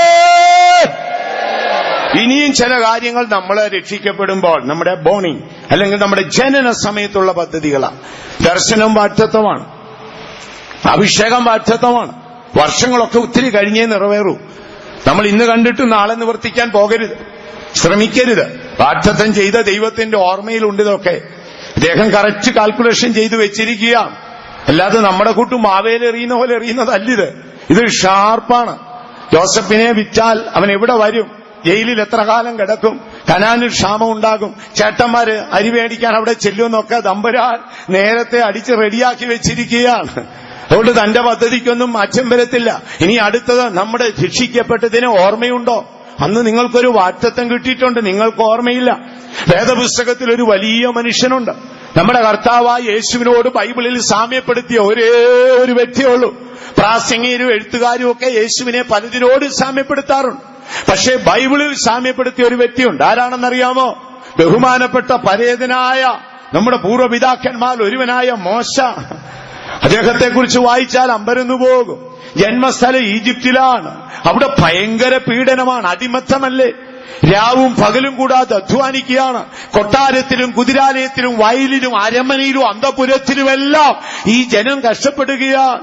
അവിടെ 2 കുഞ്ഞുങ്ങൾ ജനിച്ചു. ഒന്ന് അഹരോൻ, നമ്മുടെ ഒന്നാമത്തെ അച്ഛൻ അഹരോൻ, രണ്ടാമത്തെ പ്രവാചകി മിരിയാം. ഈ 2 കുഞ്ഞുങ്ങളും ജനിച്ചു. ചില നാളുകൾക്ക് ശേഷം മൂന്നാമതൊരു കുഞ്ഞ് ജനിച്ചു. കുഞ്ഞിനെ അമ്മ കയ്യിലെടുത്തു. ഇങ്ങനെ നോക്കിയിട്ട് പറയാണ്, അവൻ ദിവ്യ സുന്ദരനാണ്. കേവലം സൗന്ദര്യമല്ല, ദിവ്യ സുന്ദരൻ, ദൈവിക സൗന്ദര്യം അമ്മ അവനിൽ കണ്ടു. ലോകപ്രകാരം നോക്കിയാൽ അവന് സൗന്ദര്യമില്ല, ഒരു എലിക്കുഞ്ഞിന്റെ വലിപ്പമേ ഉള്ളൂ. തലേ ദിവസം വരെയും ഇഷ്ടിക ചൂളയിൽ കഠിനാധ്വാനം ചെയ്ത അമ്മയാണ്. ഒരു പോഷാഹാരം കിട്ടിയിട്ടില്ല, ഒരു നാൾ പോലും സ്വസ്ഥത കിട്ടിയിട്ടില്ല. ആകയാൽ ആ അടിമക്കുടിലിൽ ഒരു ആരോഗ്യപൂർണനായ കുഞ്ഞ് ജനിക്കത്തില്ല. പക്ഷേ അവിടെ ഒരു കുഞ്ഞ് ജനിച്ചു. അവൻ ദിവ്യ സുന്ദരനാണ്. അമ്മ അവനെ നോക്കി മാറി മാറി അവന് ഉമ്മ കൊടുത്തു. അവനെ സൂക്ഷിക്കണം, രാജാവിന്റെ കൽപ്പന അപ്പുറം നിൽക്കുന്നു. അഹരോനും മിരിയാമും പറഞ്ഞു, അമ്മ രാജാവ് നമ്മളെ കൊല്ലുകയല്ലേ, ഈ കുഞ്ഞിനെ സൂക്ഷിച്ചാൽ രാജാവ് കൊല്ലത്തില്ലേ? മനോവേദനയോടെ ഹൃദയദൃഷ്ടി പ്രകാശിച്ച അമ്മ 3 മാസം ഒളിപ്പിച്ചു വെച്ചു. ആശ്രയമറ്റവളായി ആ കുഞ്ഞിനെ അവൻ ഞാങ്ങണപ്പെട്ടകത്തിലിട്ടു. എന്താണ് അവന്റെ അമ്മ കണ്ട സൗന്ദര്യം? ചേച്ചിയും ചേട്ടനും അപ്പുറം ഇപ്പുറം നിൽക്കുമ്പോഴാണ് അമ്മച്ചി പറഞ്ഞത്, ഇവൻ ദിവ്യ സുന്ദരനാണ്. എന്താണ് അങ്ങേരുടെ സൗന്ദര്യം? വർഷം എത്ര കഴിഞ്ഞെന്നറിയാമോ സ്നേഹിതരെ? ഏറെക്കുറെ 110 വയസ്സോളമുള്ളപ്പോൾ ഒരു നാൾ മിസ്രൈം വിട്ട് കനാനിലേക്കുള്ള യാത്രമധ്യേ പാളയത്തിൽ ഉഗ്ര തർക്കമുണ്ടായി. മിരിയാമും അഹരോനും മോശയ്ക്കെതിരെ നിൽക്കുകയാണ്. മിരിയാം കരുണയും ദയയും കൂടാതെ സംസാരിച്ചു. യഹോവ ഇറങ്ങി വന്നിട്ട് 110 വർഷങ്ങൾക്കപ്പുറം ഈജിപ്തിന്റെ അടിമക്കുടിലിൽ ഈ ശിശു ജനിക്കുമ്പോൾ അവന്റെ അമ്മ പറഞ്ഞ വാക്ക് പറഞ്ഞു, ഇവനെ പോലെ ഭൂതല ഭൂതലത്തിൽ സൗമ്യനായ ഒരു മനുഷ്യനെ ഞാൻ ഇതുവരെയും കണ്ടിട്ടില്ല. എന്തായിരുന്നു മോശയുടെ ദിവ്യ സൗന്ദര്യം? ഭൂതലത്തിൽ വെച്ച് ഏറ്റവും വലിയ സൗമ്യൻ. നിവർത്തിക്കപ്പെടാൻ എത്ര വർഷം വേണം? നമ്മളെ ആയിരിക്കുന്ന പിറ്റേ ദിവസം നടക്കുന്ന അന്ന് നടക്കത്തില്ല. ദൈവം മക്കളെ, മണ്ടത്തരോ. നമ്മൾ ദീർഘക്ഷമയോടെ ഇരിക്കണം. അമ്മച്ചി പറഞ്ഞു, അമ്മയങ്ങ് മരിച്ചുപോയി, പക്ഷേ ചേട്ടനും പെങ്ങളും അപ്പുറം ഇപ്പുറം ഇരിപ്പുണ്ട്. അമ്മ കണ്ട ദിവ്യ സൗന്ദര്യം എന്താണ്? ഭൂതലത്തിൽ വെച്ച് ഏറ്റവും വലിയ സൗന്ദര്യം. ഇതിനിടയിൽ എന്തെല്ലാം കാര്യത്തിന് പോയി. രാജകൊട്ടാരത്തിൽ വളർന്നു, സൈനാധിപനായിരുന്നു, പിന്നെ രക്തത്തിളപ്പ് കൊണ്ട് ഒരുത്തനെ തല്ലിക്കൊന്നു, അവിടെ നിന്ന് ഓടിപ്പോയി, പിന്നെ മറ്റൊരുത്തന്റെ ആടിനെ തീറ്റി, വയസ്സ് 80 ദൈവത്തെ സേവിക്കാൻ വന്നു, വർഷങ്ങൾ പലത് കടന്നു, ഉയർച്ചയും താഴ്ചയും അസംഖ്യമായ അനർത്ഥങ്ങളും പ്രാണനെ നേരിട്ടു. വാഗ്ദത്തം ചെയ്ത ദൈവം വിശ്വസ്തനല്ലേ? അവന്റെ അമ്മ കണ്ട കാഴ്ച എന്താണ്? അവനൊരു ദിവ്യ സുന്ദരനാണ്. ഇത് ദൈവം അഹരോനെയും മോശയെയും കൂടാരവാതിക്കൽ വിളിച്ചു വരുത്തിയിട്ട് ഏറിയ വർഷങ്ങൾക്കപ്പുറം ഈജിപ്തിന്റെ മണ്ണിൽ ഈ ശിശു ജനിക്കുമ്പോൾ അവന്റെ അമ്മ കണ്ട സൗന്ദര്യം എടുത്തു പറഞ്ഞു. എന്താ പറഞ്ഞത്? ഭൂതലത്തിൽ ഇവനെ പോലെ ഒരു സൗമ്യനില്ല. ദൈവത്തിന് മഹത്വം ഉണ്ടാകട്ടെ. അപ്പൊ നമ്മളൊക്കെ ജനിച്ചപ്പോഴും അങ്ങനെയാണ് ദൈവമക്കളെ. നമുക്കിത് അറിഞ്ഞുകൂടാ. നമ്മൾ പിറ്റേ ദിവസം തുടങ്ങി അതുണ്ടാക്കാൻ നോക്കുക, അത് നടന്നു വരത്തില്ല. ഉള്ള കാര്യം ഞാൻ നിങ്ങളോട് പറയാം. മോശ ഇതിനിടയിൽ എന്തെല്ലാം നടന്നെന്നറിയാം. രാജകൊട്ടാരത്തിൽ ജീവിച്ചു, പിന്നെ കുറെ കാലം സൈനാധിപനായിരുന്നു, ഇതിനിടയിൽ ഒരുത്തനെ തല്ലിക്കൊന്നു, ജീവരക്ഷയ്ക്ക് ഓടിപ്പോയി, 40 വർഷം വല്ലോന്റെ ആടിനെ തീറ്റി നടന്നു, തടിച്ച നാവോട് നടന്നു. ദൈവം ശുശ്രൂഷയ്ക്ക് വിളിച്ചപ്പോ ഒരു പരമാർത്ഥത പറഞ്ഞു. എന്താ പരമാർത്ഥം അറിയാം? എനിക്ക് തടിച്ച നാവുള്ള മനുഷ്യനാ, സംസാരശേഷിയൊന്നുമില്ല. ഒരു കാര്യം പറയണമെങ്കിൽ ഒരുപാട് സമയം എടുക്കും. നമ്മുടെ പരേതനായ മുഖ്യമന്ത്രിമാരിൽ ഒരാളായി EMS പണ്ട് വെടിവെക്കാൻ പറഞ്ഞു. വെടി വെക്കണ്ടെന്നാ പുള്ളി പറഞ്ഞത്. പക്ഷെ വെടി എന്ന് പറഞ്ഞപ്പോഴത്തേക്ക് വെടി നടന്നു കഴിഞ്ഞു. അപ്പൊ വിക്കുണ്ടെങ്കിൽ നമുക്കൊരു കാര്യം പറഞ്ഞു വരാൻ ഭയങ്കര പാടാ. മോശ പറഞ്ഞു, കാര്യം പറയാൻ എനിക്ക് ഭയങ്കര ബുദ്ധിമുട്ടാണെന്ന് പറഞ്ഞു. എന്നാൽ അഹരോനെ കൂടെ എടുത്തോളാൻ പറഞ്ഞുകൊണ്ട്, എന്നാൽ അഹരോനെ കൂടെ എടുത്തോളാൻ പറഞ്ഞു. കണ്ടോ, ദൈവത്തിന്റെ പദ്ധതി അഗോചരമാണ്. നീ കണ്ട ദർശനം, നിന്നോടുള്ള വാഗ്ദത്തം നിവർത്തിക്കപ്പെടുമോ? എത്ര പേര് വിശ്വസിക്കുന്നു? സ്വർഗം എനിക്ക് തന്ന വാഗ്ദത്തമാണ് ആ ദർശനം. എന്റെ ഓർമ്മയിലുണ്ട്, എന്റെ പുസ്തകത്തിന്റെ തുമ്പത്ത് ഞാൻ എഴുതി ചേർത്തിട്ടുണ്ട്. ഇത്ര വർഷങ്ങൾക്ക് മുൻപ് മനം കലങ്ങി ഞാൻ ചങ്കുരുകി പ്രാർത്ഥിക്കുമ്പോൾ ആ രാത്രിയിൽ ഞാൻ കേട്ട ദൈവശബ്ദം, ഞാൻ കണ്ട ദർശനം, ഞാൻ ആ മീറ്റിംഗിൽ പങ്കെടുക്കുമ്പോൾ എന്റെ മേൽ പകർന്ന അഭിഷേകം, അത് ദൈവത്തിന്റെ വാഗ്ദത്തമാണ്. ഞാൻ പുതുജനനം പ്രാപിച്ചപ്പോൾ എന്റെ പിതാവ് എന്നെ ദിവ്യസുന്ദരനായി കണ്ടെങ്കിൽ ഞാൻ ഉയർച്ചയിലും താഴ്ചയിലും പോകട്ടെ, സമൃദ്ധിയും ദാരിദ്ര്യവും എന്റെ പ്രാണനെ വേട്ടയാടട്ടെ. വാഗ്ദത്തം ചെയ്ത ദൈവത്തിന് മാറ്റം വരത്തില്ല. അപ്പോൾ നമ്മുടെ ദർശനങ്ങളെല്ലാം വാഗ്ദത്തമാണ്.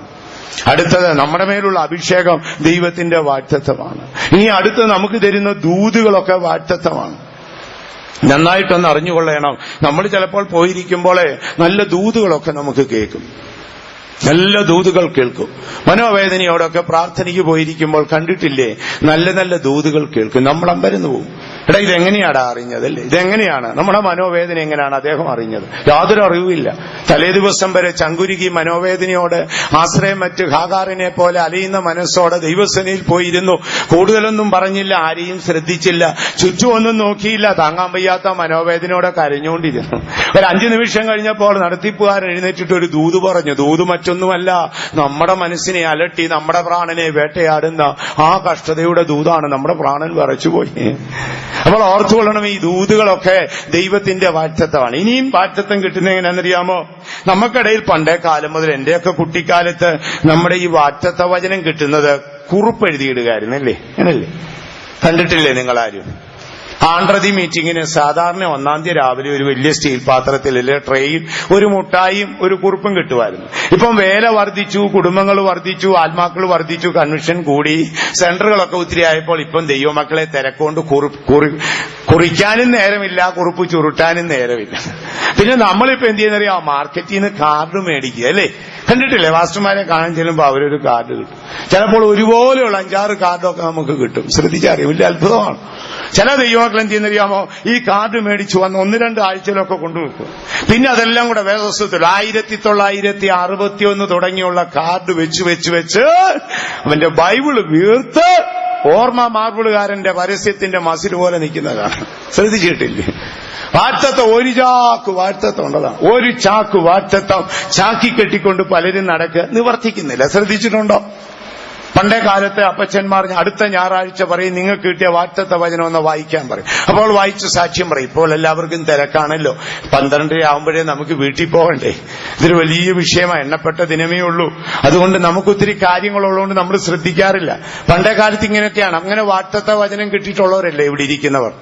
അപ്പോൾ പണ്ടൊക്കെ കുറിപ്പിലായിരുന്നു, അതിങ്ങനെ ചുരുട്ടിയിടും, അതെടുത്ത് നൂർത്ത് വായിക്കും. അയ്യോ, ജീവന് തുല്യമാണ്. 2015 ദൈവം എന്നോട് പറഞ്ഞു എന്നങ്ങ് വിശ്വസിക്കുക. അന്ന് തുടങ്ങി അത് പ്രതീക്ഷിച്ചു പ്രാർത്ഥിക്കുകയാണ്. മനസ്സിന് താല്പര്യമുള്ളതാണെങ്കിൽ എന്ത് ചെയ്യുന്നറിയാമോ? ശ്രമിച്ചിട്ടുണ്ടോ? ഇനിയും ചിലരുടെ പ്രത്യേകത, അവരുടെ മനസ്സിന് താല്പര്യമുണ്ട്. പേടിക്കണ്ട, ഞാൻ നിന്റെ കൂടെ ഉണ്ട്, തീ കൂടെ പോകും, വെള്ളത്തിൽ കൂടെ പോകും, പേടിക്കണ്ട. നീ നിന്റെ ശത്രു ഒരു വഴി വന്നു, അവൻ 7 വഴിയെ പോകും. ഇതൊക്കെയാ കിട്ടുന്നെങ്കിൽ എന്ത് ചെയ്യുന്നറിയാമോ? ഒരു അലിരിയൊക്കെ പറഞ്ഞ് കൈകുലുക്കി അത് വെക്കും. അവന്റെ കയ്യിലിരിപ്പാ പറഞ്ഞടാ, ഈ പോക്ക് പോയാൽ നിന്റെ അവസാനം നരകമാണ്, ജീവിതം ഒന്ന് ക്രമീകരിച്ചോളാൻ പറഞ്ഞതാണെങ്കിൽ വേദപുസ്തകത്തിന്റെ അവസാന വശത്ത് വെക്കും, കളയത്തില്ല. അത് ഏറ്റവും അടി വെച്ചേക്കും, ഇരിക്കട്ടെ, എന്തെങ്കിലും നടക്കൂ. അപ്പോൾ നമുക്ക് ഈ ദൈവിക വാഗ്ദത്തം എങ്ങനെ തുറക്കാം? ഇതാ നമ്മുടെ വിഷയം. സ്വർഗം നിങ്ങൾക്ക് പ്രദാനം ചെയ്ത വാഗ്ദത്തം ഒന്നും ദർശനത്തില്ല. ദർശനം ഓർമ്മയുണ്ടോ? ദൈവം നമുക്ക് നൽകുന്ന ദർശനങ്ങളൊക്കെ ഓർമ്മയിൽ സൂക്ഷിച്ചോളണം സഹോദരങ്ങൾ. മറവിയുണ്ടെങ്കിൽ എഴുതി സൂക്ഷിക്കണം. ഇല്ല, മറന്നുപോയെങ്കിൽ പറഞ്ഞാട്ട ദൂതൻ വന്ന് ഒരിക്കൽ കൂടെ മനസ്സിൽ അത് വരച്ചു തരും കേട്ടോ. പൗലോസ്ലീഹ അതുകൊണ്ടാ പറഞ്ഞത്, അഗ്രിപ്പായെ, ഞാൻ ഇന്നുവരെയും സ്വർഗീയ ദർശനത്തോട് അനുസരണക്കേട് കാണിച്ചില്ല. ഒരു ക്രൈസ്തവന്റെ ആത്മീയജീവിതത്തിന്റെ അടിസ്ഥാന ഘടകം ദർശനമാണ്. ദർശനം പിഴച്ചു പോകരുത്. പിഴച്ചുപോയാൽ നിങ്ങളുടെ ആദർശം പോയി പോകും. ആദർശം പോയി കഴിഞ്ഞാൽ നിങ്ങളുടെ ജീവിതം വഴുതിപ്പോകും. അതുകൊണ്ട് ദർശനത്തിൽ പിഴയ്ക്കാതെ ജീവിതം സൂക്ഷിച്ചോളണം. അപ്പൊ ദർശനം വാഗ്ദത്തമാണ്, അഭിഷേകം വാഗ്ദത്തമാണ്, ദൈവം നൽകുന്ന ദൂതുകൾ വാഗ്ദത്തമാണ്. നാം പുതുജനനം പ്രാപിക്കുമ്പോൾ ദൈവം കണ്ട നമ്മുടെ ദിവ്യത്വം ഒരു വാഗ്ദത്തമാണ്. ഇനി നമുക്കിതെങ്ങനെ നേടാം? ഈ വാഗ്ദത്തം ലഭിക്കാത്ത ആരെങ്കിലും ഉണ്ടോ? ഉണ്ടെങ്കിൽ ദയവായിട്ടെന്ന കാര്യങ്ങൾ ഉയർത്തിക്കാം. എല്ലാവരും വാഗ്ദത്തങ്ങൾ പ്രാപിച്ചവരാണ്. വർഷങ്ങളായി വാഗ്ദത്തങ്ങൾ പ്രാപിച്ച് അവയെല്ലാം ചാക്കിൽ കെട്ടി നടന്ന് വയസ്സ് 65 ഇതുവരെ ഒന്നുപോലും നിവർത്തിച്ചിട്ടില്ല. എന്തായിരിക്കും ഈ വാഗ്ദത്തം? വേദപുസ്തകത്തിൽ വരുമ്പോൾ വാഗ്ദത്തങ്ങളുടെ നിര നിങ്ങൾക്ക് കാണാം. ഈ വാഗ്ദത്തം എങ്ങനെ നമുക്ക് നേടാം? ദൈവം അനുവദിച്ചാൽ നാളെയും മറ്റന്നാളും തുറന്നുള്ള ഭാഗം നമുക്ക് ചിന്തിക്കാം. ഈ വേദപുസ്തകം പറയുന്ന കർത്താവായ യേശുക്രിസ്തുവിൽ കൂടെ സ്വർഗം പ്രദാനം ചെയ്തിരിക്കുന്ന ദൈവിക വാഗ്ദത്തങ്ങളെ തുറക്കുവാൻ ബൈബിൾ 3 താക്കോലാണ് തരുന്നത്. ഈ 3 താക്കോല് കൊണ്ട് നിങ്ങൾക്ക് വാഗ്ദത്തങ്ങളെ തുറക്കാം. അതിൽ ഒന്നാമത്തെ താക്കോൽ എന്ന് പറയുന്നത് വിശ്വാസമാണ്. വിശ്വാസം, ദീർഘക്ഷമ, ദൈവ ഇഷ്ടം. ഈ 3 താക്കോൽ ഉപയോഗിച്ച് നിങ്ങൾക്ക് ദൈവിക വാഗ്ദത്തങ്ങളുടെ ഭണ്ഡാരങ്ങളെ തുറക്കാം. ശ്രദ്ധിക്കുക ദൈവമക്കളെ, സ്വർഗം നമുക്ക് പ്രദാനം ചെയ്തിരിക്കുന്ന ദൈവിക വാഗ്ദത്തങ്ങളെ നമുക്ക് തുറന്നെടുക്കാൻ അതിൽ ഒന്നാമത് നമുക്ക് വിശ്വാസമാണ്. ഇനി ദൈവിക വാഗ്ദത്തം എന്താണ്? യേശുക്രിസ്തു എന്നത് വാഗ്ദത്തമാണ്. സകല മാനവരാശിക്കും കൂടെ സ്വർഗം പ്രദാനം ചെയ്ത വാഗ്ദത്തമാണ് യേശു എന്നുള്ളത്. പിന്നെ നിത്യജീവൻ എന്നുള്ളത് യേശുവിൽ വിശ്വസിക്കുന്നവർക്ക് സ്വർഗം പ്രദാനം ചെയ്ത വാഗ്ദത്തമാണ്. രോഗശാന്തി, ഭൂമിയിലെ നന്മകൾ, നിത്യതയിലെ അനുഗ്രഹങ്ങൾ, ശരീരത്തിലെ സൗഖ്യം, ശത്രുവിന്റെ മേലുള്ള വിജയം, തലമുറകളുടെ അനുഗ്രഹം, ഇതെല്ലാം ദൈവിക വാഗ്ദത്തമാണ്. ഈ വാഗ്ദത്തങ്ങളെല്ലാം നമുക്കുണ്ട്. യേശുവിനെ രക്ഷിതാവായി സ്വീകരിച്ചപ്പോൾ ഈ വാഗ്ദത്തങ്ങളെല്ലാം നമുക്ക് ലഭിച്ചു. നമുക്ക് എങ്ങനെ തുറക്കാം? ഒന്നാമത്തെ താക്കോൽ എന്ന് പറയുന്നത് വിശ്വാസമാണ്. വിശ്വാസം ഇല്ലെങ്കിൽ നിങ്ങൾക്ക് ഒരു വാഗ്ദത്തം ഈ ജന്മത്തിൽ നേടിയെടുക്കാനൊക്കത്തില്ല. ചിലർക്ക് ഇത് അറിഞ്ഞുകൂടാ സഹോദരങ്ങൾ. വാഗ്ദത്തം നമുക്ക് ഓപ്പൺ ചെയ്യണമെങ്കിൽ നിങ്ങളുടെ കൈയെത്തുന്ന ദൂരത്ത് വന്ന്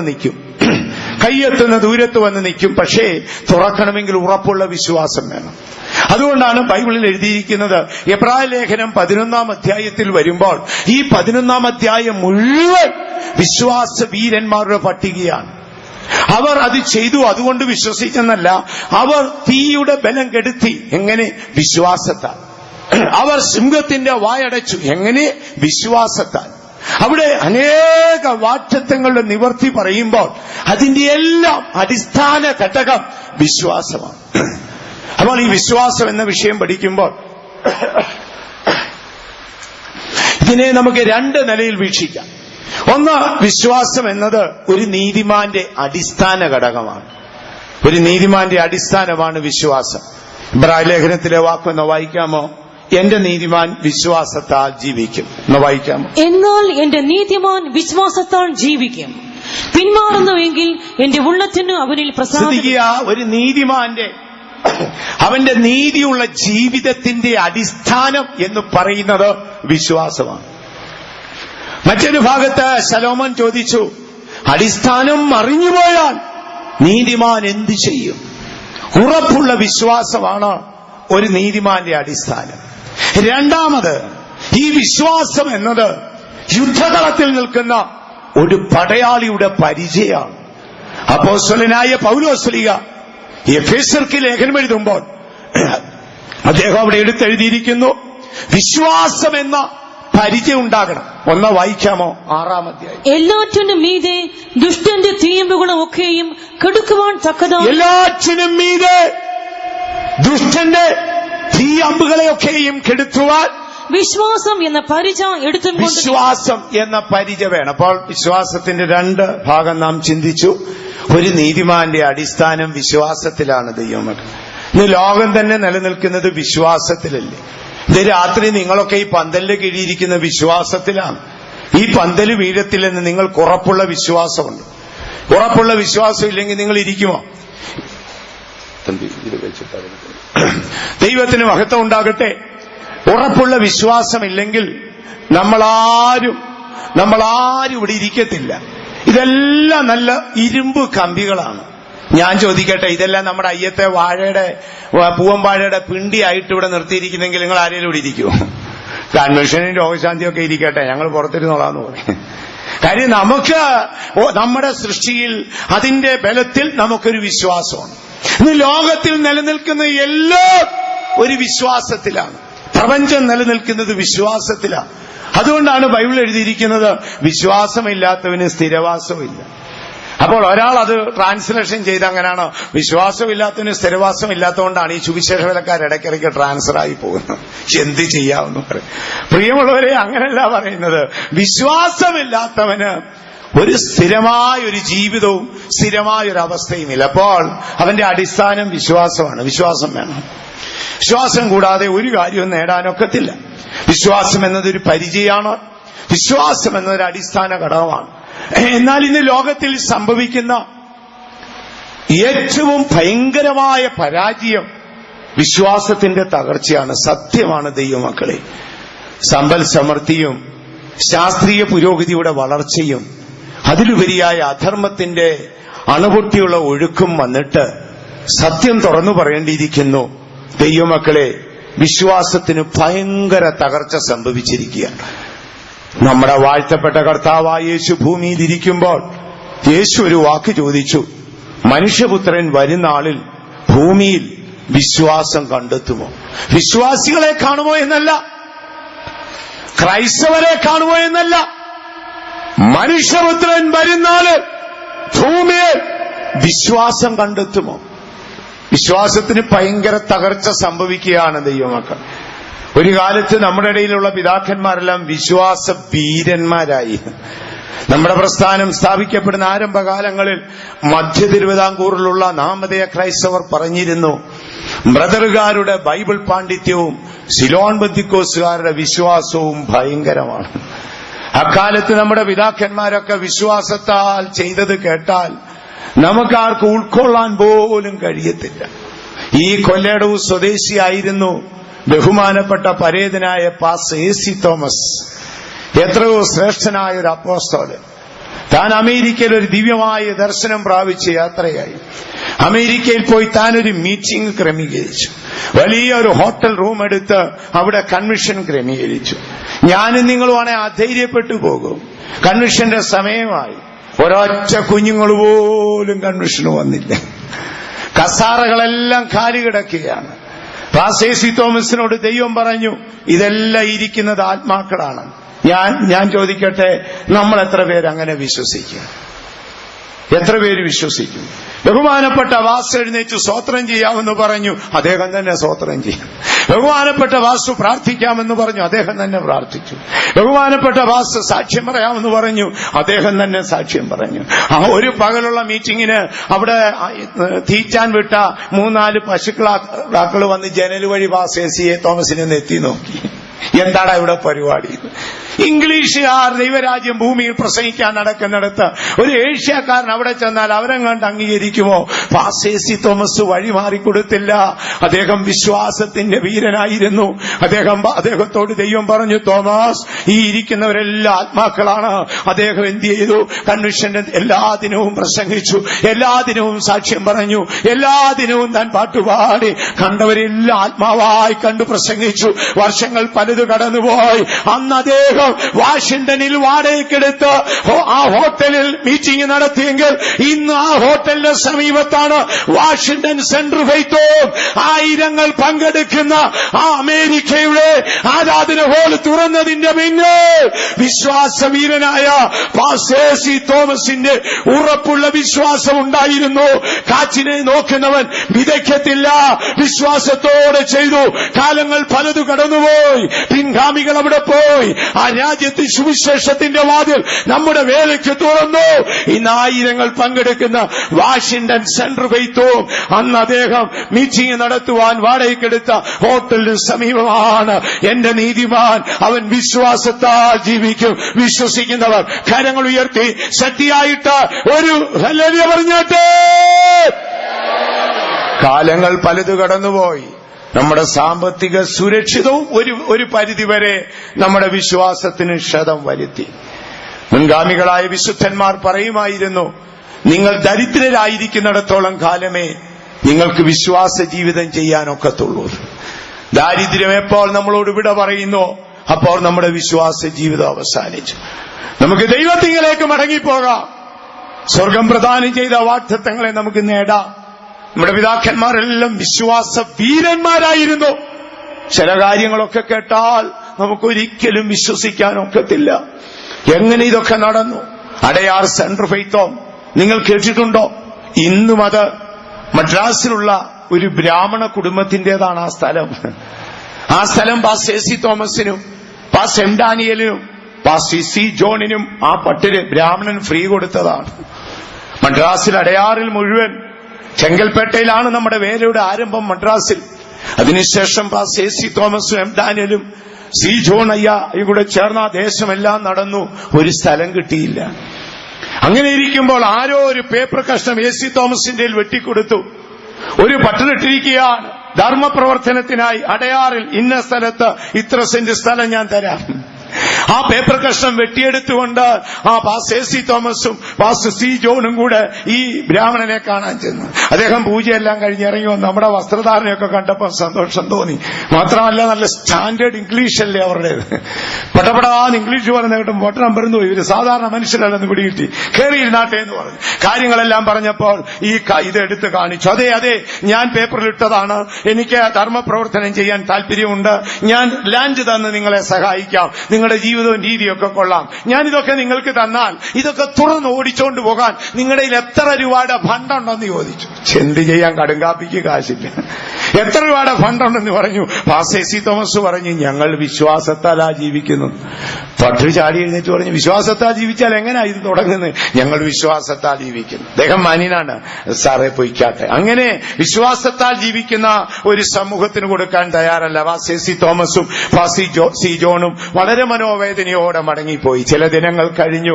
താൻ രാത്രിയിൽ താൻ സേവിച്ചു വരുന്ന ആ ദേവനെ പൂജിച്ചുറങ്ങുമ്പോൾ രാത്രിയിൽ ആ ദേവനെ പോലെ ദൂതൻ ചെന്നിട്ട് പറഞ്ഞു, നിന്റെ അരിക്കൽ വന്ന ഈശ്വര ഭക്തന്മാരുണ്ടല്ലോ, അവർ ഭൂമിയിൽ ഈശ്വരന് വേണ്ടി വ്രതസ്ഥരായി ജീവിക്കുന്ന ഭക്തന്മാരാണ്. നീ എനിക്കെന്തെങ്കിലും തരാൻ ഉദ്ദേശിക്കുന്നെങ്കിൽ അവർക്ക് കൊടുത്തേക്കാൻ പറഞ്ഞു. ഉടനെ ആളയച്ചു. അദ്ദേഹം പാസ്റ്റർ സി തോമസിനെയും പാസ്റ്റർ സി ജോണിനെയും വിളിപ്പിച്ചു വരുത്തി. തന്റെ ലാൻഡ് നമുക്ക് തന്നു. അവിടെയാണ് ഇന്നത്തെ അടയാർ ഫെയ്ത്ത് ഹോം. ഇതും കൂണുപോലെ കുരുത്തതല്ല ദൈവമക്കളെ. ഇത് നമ്മുടെ പിതാക്കന്മാർ വിശ്വാസത്താൽ ദൈവത്തിന്റെ മുഖത്ത് നോക്കിയിട്ട് ദൂതന്മാർ അവർക്ക് വേണ്ടി പ്രവർത്തിച്ചതാണ്. ആ വിശ്വാസത്തിൽ നിന്ന് വഴുതിപ്പോയോ? ഈ നാളുകളിൽ നമുക്ക് മടങ്ങി വരൂ. യേശു പറഞ്ഞു, വിശ്വാസം ഭൂമിയിൽ യേശു വരുമ്പോൾ കാണുമോ? ഏറ്റവും ഭയപ്പെടേണ്ട വിഷയം ഒന്നാണ്. പുതിയ തലമുറകളെ നോക്കിക്കാട്ടെ, വിശ്വാസത്തിൽ നിന്ന് വഴുതിപ്പോകുന്നു. കാര്യം ആവശ്യത്തിലധികം സമ്പൽ സമൃദ്ധി ഉണ്ടല്ലോ. 5 തലമുറയ്ക്ക് കഴിക്കുവാനുള്ള സമ്പാദ്യം വെച്ച ശേഷം വിശ്വാസ ജീവിതം എന്നൊക്കെ പറഞ്ഞാൽ ഭയങ്കര പാടാണ് സഹോദരങ്ങളെ. വിശ്വാസത്താൽ ജീവിക്കണം. നമ്മുടെ ദൈവം വിശ്വസ്തൻ. നമ്മുടെ പിതാക്കന്മാർ അങ്ങനെ ജീവിച്ചെങ്കിൽ നമുക്ക് കൃപയാൽ ജീവിക്കാം. വിശ്വാസത്തിൽ മടങ്ങിപ്പോകാം. ദൈവവാഗ്ദത്തങ്ങളെ തുറക്കാം. സന്തോഷമുള്ളവർ കരങ്ങൾ ഉയർത്തി ശക്തിയായിട്ട് ഒരു ഹല്ലേലൂയ പറഞ്ഞോട്ടെ. ദൈവം ഇപ്പോഴും ആ കാര്യങ്ങളൊക്കെ ചെയ്യും ദൈവമക്കളെ. അപ്പോൾ നമുക്ക് വിശ്വാസം ഒരു അടിസ്ഥാന ഘടകമാണ്. ഒരു നീതിമാന്റെ അടിസ്ഥാനമാണ് വിശ്വാസം. സകല മതങ്ങളും, ഇസ്ലാം ആയാലും ഹൈന്ദവനായാലും ഒക്കെ അവൻ പഠിപ്പിക്കുന്ന ഈശ്വരനെ പ്രസാദിപ്പിക്കണമെങ്കിൽ ഈശ്വരനിൽ അവന് ആഴമായ അടിസ്ഥാനമുള്ള ഒരു വിശ്വാസം ഉണ്ടാകും. ഞാൻ പറഞ്ഞല്ലോ, മുൻഗാമികളായ വിശുദ്ധന്മാരൊക്കെ അത് ചെയ്തിട്ടുണ്ട്. ഞാൻ എന്റെ ജീവിതത്തിൽ അടുത്ത കാലത്ത് ദൈവത്തിന്റെ ഒരു പ്രവൃത്തി ഇങ്ങനെ ഞാൻ കണ്ടു. ഞാൻ എറണാകുളത്ത് നിന്ന് ട്രാൻസ്ഫറായി അവിടെ ഉമ്മന്നൂരിലേക്ക് പോയി. അവിടെ ഒരു പഴയ വേലസ്ഥലമാണ്. പാസം ഡാനിയേലിന്റെ ജന്മസ്ഥലമാണ്. ഒരുപാട് വർഷങ്ങളായി അവിടെ കൺവെൻഷൻ നടക്കും. പക്ഷെ നമുക്ക് അവിടെ വേണ്ടത്ര ഗ്രൗണ്ടില്ല. ഈ കൺവെൻഷൻ പന്തലിന്റെ 1/3 പോട്ടെ 5 വലുപ്പമേ വരത്തുള്ളൂ. അതിനുള്ള മിറ്റമേ ഉള്ളൂ. പക്ഷെ അവിടെ പുരാതനമായി ആയിരങ്ങൾ പങ്കെടുക്കുന്ന കൺവെൻഷനുകളുമാണ്. അപ്പോൾ അവിടെ സ്ഥലമില്ല. അപ്പൊ ഞാൻ പലയിടങ്ങളിലും പോയി. അവിടെ ഒരു വയോധ്യനായ മനുഷ്യനുണ്ട്. പാസ്റ്റർ ഫ്രെഡിയുടെ കാലം മുതൽ ഉള്ള ഒരു വയോധ്യനായ മനുഷ്യൻ. അദ്ദേഹം എന്നോട് പറഞ്ഞു, വെച്ചാൽ 2 കാര്യം ചെയ്യണം. 1, ഞങ്ങൾക്കൊരു കൺവെൻഷൻ ഗ്രൗണ്ട് വാങ്ങണം. 2, ഞങ്ങൾക്കൊരു സെമിട്രി ഒന്ന് ചെയ്തു തരണം. പിന്നെ എപ്പോഴാന്ന് വെച്ചാൽ ട്രാൻസ്ഫർ ആയി പോയിക്കൊള്ളാം. ഒരുപാട് വയോധ്യൻ, 90 വയസ്സിന് മേളിൽ പ്രായമുണ്ട്. ആ പച്ചന്റെ വാക്ക് കേട്ടപ്പോൾ ഞാൻ അത്ഭുതപ്പെട്ടു പോയി. ഞാൻ അതിനുവേണ്ടിയുള്ള ഗ്രൗണ്ടുകളെല്ലാം സമീപത്ത് അന്വേഷിച്ചൊന്നുമില്ല. ഒരു ഗ്രാമപ്രദേശമാണ്, ഭൂപ്രദേശം, ഇങ്ങനെ മലയും കുന്നുമായി കിടക്കുകയാണ്. ഒടുവിൽ ആ പദ്ധതി അങ്ങ് മാറ്റിവെച്ചു. അപ്പോൾ അത് പഴയ കെട്ടിടോ പാസ്റ്റർ ജയശാമുവേൽ പണിതു, പിന്നെ പാസ്റ്റർ ബെന്നിയപ്പച്ചൻ പണിതു, പിന്നെ നമ്മുടെ ബഹുമാനപ്പെട്ട പാസ്റ്റർ ജോർജ് കുട്ടിച്ചാൻ പണിതു. അങ്ങനെ പലരും കൂടി പണിതു വെച്ചിരിക്കുന്ന ഒരു പഴയ കെട്ടിടമാണ്. 4ാം നിലയിലാണ് ഞാൻ താമസിക്കുന്നത്. ഇനിയും താഴോട്ടൊരു 3 നിലയുണ്ട്. ഇറങ്ങിപ്പോണമെങ്കിൽ നമുക്ക് ഭയങ്കര പാടാണ്. അങ്ങനെ ഒരു സ്ഥലമാണ് ദൈവമക്കളെ. അപ്പൊ ഞാൻ ഈ ഗ്രൗണ്ടിനൊക്കെ തപ്പി നടന്നു. പദ്ധതി പാളി, പരിപാടി ജയിക്കത്തില്ല. എന്നാ പിന്നെ വേണ്ട. പക്ഷെ എന്റെ ഹൃദയത്തിൽ ആഗ്രഹമുണ്ടായി. ഒരു രാത്രി ഞാൻ മീറ്റിങ്ങിന് പോകുമ്പോൾ ഒരു ബ്രദറിനോട് പറഞ്ഞു, അച്ഛനെന്തിന് ഈ ഭാരമൊക്കെ ചുമക്കുന്നത്? ഭയങ്കര തിരക്കല്ലേ. ഇതിനിടയിൽ ഭാരമെല്ലാം കൂടെ ചുമന്ന് ടെൻഷൻ അടിക്കേണ്ട ആവശ്യമുണ്ടോ? അതൊന്നും വേണ്ട, വിട്ടുകളഞ്ഞാട്ടെ എന്നും ബ്രദർ ഇമ്മാനുവേലോ. ഞാനും അത് വിട്ടുകളഞ്ഞു. രാത്രിയായി. ഞാൻ ബെയ്ത്തോമിൽ പ്രസംഗം കഴിഞ്ഞു വന്നു. ഞാൻ അർദ്ധരാത്രിയിൽ ഇങ്ങനെ വലിയൊരു തിണ്ണയുണ്ട്, അതിലിങ്ങനെ നടന്നുകൊണ്ടിരിക്കുമ്പോ രാത്രി 2 മണിയായപ്പോൾ ആരും എന്നോട് പറഞ്ഞു, ഇറങ്ങി പുറത്തു പോകാൻ. എനിക്ക് ഫെയ്ത്തോം വലിയ പരിചയമില്ല. പക്ഷെ നിർബന്ധിച്ചപ്പോൾ ഞാൻ ഫെയ്ത്തോമിന്റെ പുറത്തിറങ്ങിപ്പോയി. എന്നെ ആരോ ഇങ്ങനെ പ്രസ് ചെയ്ത് നമ്മുടെ ഫെയ്ത്തോമിന്റെ ഏറ്റവും കോർണറിൽ, ഏറ്റവും മൂലയ്ക്ക് കൊണ്ടുപോയി നിർത്തിയ ശേഷം 5 മിനിറ്റ് കഴിഞ്ഞപ്പോൾ എന്നോട് ചോദിച്ചു, ഈ കൺവെൻഷൻ ഗ്രൗണ്ടിന് എന്തോ നീളം വീതി വേണം. ഇച്ചിരി കൂട്ടി പറയേണ്ടതായിരുന്നു, ഒത്തില്ല. ഞാനൊരു ആവറേജ് കണക്കനുസരിച്ച് പറഞ്ഞു, ഒരു 80 അടി വീതിയും ഒരു 125 അടി നീളവും വേണം, അത് മതി എന്ന് പറഞ്ഞു. എന്നോട് പറഞ്ഞു, ഈ കെട്ടിടത്തിന് 140 അടി നീളവും 90 അടി വീതിയുമുണ്ട്. ഞാൻ അമ്പരന്ന് പോയി. 5ാം നിലയല്ലേ, 3 കെട്ടിടമല്ലേ, ഇതെന്ത് ചെയ്യാനൊക്കും? എന്തായി പറയുന്നത്? ഇത് 140 അടി നീളമുണ്ട്, 90 അടി വീതിയുണ്ടെന്ന്. ഞാൻ അമ്പരന്ന് പോയി. പഴയ കെട്ടിടമാണ്, അതിലൊരിക്കലും താങ്ങത്തില്ലെന്ന് എഞ്ചിനീയർ അല്ലേ പറഞ്ഞത്, താങ്ങുമെന്ന് ഞാനല്ലേ പറഞ്ഞത്. അപ്പോൾ ഞാൻ രാത്രി തന്നെ ഒരു പയ്യനെ വിളിച്ചു. പ്രഭാതത്തിൽ നീളം അളന്നപ്പോൾ കറക്റ്റ് നീളം, വീതിയും കറക്റ്റാണ്. പക്ഷെ 3ആയി പണിപ്പെട്ട കെട്ടിടമാണ്. എന്ത് ചെയ്യാനൊക്കെ. വർഷങ്ങൾക്ക് മുൻപേ മുള്ളണ്ടിൽ റെയിൽവേ സ്റ്റേഷനിൽ, മുള്ളണ്ടിലോ പുനായിലോ എവിടെയോ ഒരു റെയിൽവേ സ്റ്റേഷനിൽ നിൽക്കുമ്പോൾ ബ്രിട്ടീഷുകാർ പണിതിരുന്ന ഒരു റെയിൽവേ സ്റ്റേഷന്റെ രൂപം എന്റെ മനസ്സിലുണ്ടായിരുന്നു. അതെങ്ങനെയോ യാദൃശ്യമായി കണ്ടു. പെട്ടെന്ന് ഉണർന്നു. ഞാൻ എഴുന്നേറ്റു, ഞാൻ വരച്ചു. കേവലം 4 മാസമേ ഉള്ളൂ. തമ്പുരാനെ പണി നടക്കുമോ? പണി പാളുമോ? പണി പാളത്തില്ല. മീറ്റിങ്ങിന് 10 ദിവസം മുമ്പ് തീരും. ദൈവം എത്ര വിശ്വസ്തനാണ് സഹോദരങ്ങളെ, ദൈവം എത്ര വിശ്വസ്തനാണ്. ഏറെക്കുറെ 2500 പേർക്ക് ഒരേ സമയത്ത് ഇരിക്കാൻ പറ്റുന്ന മനോഹരമായ ഒരു കൺവെൻഷൻ ഗ്രൗണ്ട് ആ 5ാം നിലയുടെ മുകളിൽ വന്നു. ഇതെങ്ങനെ കയറും? എന്നോട് പറഞ്ഞ, ആ റോഡിൽ നിന്നൊരു 100 അടി നീളം 10 അടി വീതിയിൽ ഒരു പാലം ഉണ്ടാക്കിയാൽ മതി. എങ്ങനെ ഇരിക്കണം? അത് എറണാകുളത്ത് കണ്ടില്ലേ, അവിടെ മെട്രോയുടെ പാലം. ശരിയാണ്. ഞാനൊരു പാട്ടുപേപ്പറെ രാത്രി വരച്ചെടുത്തു. അടുത്ത ദിവസം പണിക്കാരനെ ഏൽപ്പിച്ചു. കൺവെൻഷന്റെ 4 ദിവസങ്ങൾക്ക് മുൻപ് പണി തീർന്നിരുന്നു. അടയാളം എന്താ? അങ്ങേനോട് ഇത് പറഞ്ഞതിന് അടയാളം എന്താ? നാളെ പ്രഭാതത്തിൽ ദരിദ്രയായ ഒരു സ്ത്രീ നിനക്ക് 5000 രൂപ തരുമെന്ന് പറഞ്ഞു. പരാപരാ വെളുത്തപ്പോൾ ഒരു സാധുവായ അമ്മ വന്നിട്ട് പറഞ്ഞു, വാസ്തപ്പച്ച, കൺവെൻഷൻ ഗ്രൗണ്ടിന് ഇനിയൊന്നും തരാനില്ല, കിട്ടിയാ ഞാൻ തരാം, ഇതങ്ങ് പിടിച്ചോളാം പറഞ്ഞു. ദൈവമക്കളെ, ദൈവം വിശ്വസ്തനാണേ. ദൈവം വാഗ്ദത്തങ്ങളിൽ വിശ്വസ്തനാണ്. നമ്മൾ സാഹചര്യം കൊണ്ടും സമ്മർദ്ദം കൊണ്ടും വാക്കുമാറും, പക്ഷേ വാഗ്ദത്തം ചെയ്ത ദൈവം അവൻ വിശ്വസിക്കുന്നവർ കരങ്ങൾ ഉയർത്തി ശക്തിയായിട്ട് ഒരു ഹല്ലേലൂയ പറഞ്ഞിട്ട്. കഴിഞ്ഞ കൺവെൻഷൻ ആ കെട്ടിടത്തിന്റെ മേളിലാ നടത്തിയത്. അത് ചിലർക്ക് പേടിയാ, ഇത് വീഴുമോ. ജോസഫ് കുട്ടിച്ചാനും പേടിച്ചു, ചേട്ടാ ജോസഫ് ഇത് ഉരുണ്ട് വീഴുമോ. അപ്പൊ എനിക്ക് വലിയ ആളുകൾ പറയുമ്പോ നമുക്കും പേടി വരികയല്ലേ. ദൈവം പറഞ്ഞാണെന്ന് പറഞ്ഞാൽ എനിക്കൊരു ടെൻഷനായി. അപ്പൊ ഞാൻ ഓർത്ത് എന്ത് ചെയ്ത് ഇതെങ്ങനെയാണെന്ന് അറിയുന്നത്. അങ്ങനെ പോകുമ്പോ ഒരു ചേട്ടൻ ഒരു ലോറി സാധനം കൊണ്ടുപോവാ. അപ്പൊ ഞാൻ താഴെ ഇറക്കാൻ തുടങ്ങിയപ്പോ ഞാനിതൊന്ന് അറിയാൻ വേണ്ടി പറഞ്ഞു, ചേട്ടാ അതൊന്ന് മേളിൽ ഇറക്കി തരാമോ എന്ന് ചോദിച്ചു. പുള്ളി ലോറി ഓടിച്ച് അറിഞ്ഞാൽ കയറ്റുമെന്ന് തോന്നുന്നില്ല. ഏതായാലും ഇയാൾ ഈ ലോഡും കൊണ്ട് നേരെ പാലം വഴി ഓടി ഈ കെട്ടിടത്തിനെ റൗണ്ട് ചെയ്തിറങ്ങിപ്പോയി. അപ്പൊ എനിക്ക് മനസ്സിലായി 10 ടൺ തൂക്കം ഒരു 15 അടി സ്ക്വയർ ഫീറ്റിൽ താങ്ങാമെന്നുണ്ടെങ്കിൽ 75 കിലോയുള്ള ദൈവമക്കളെ ഇത് താങ്ങിക്കോളും. ദൈവം വിശ്വസ്തനാണ് സഹോദരൻ.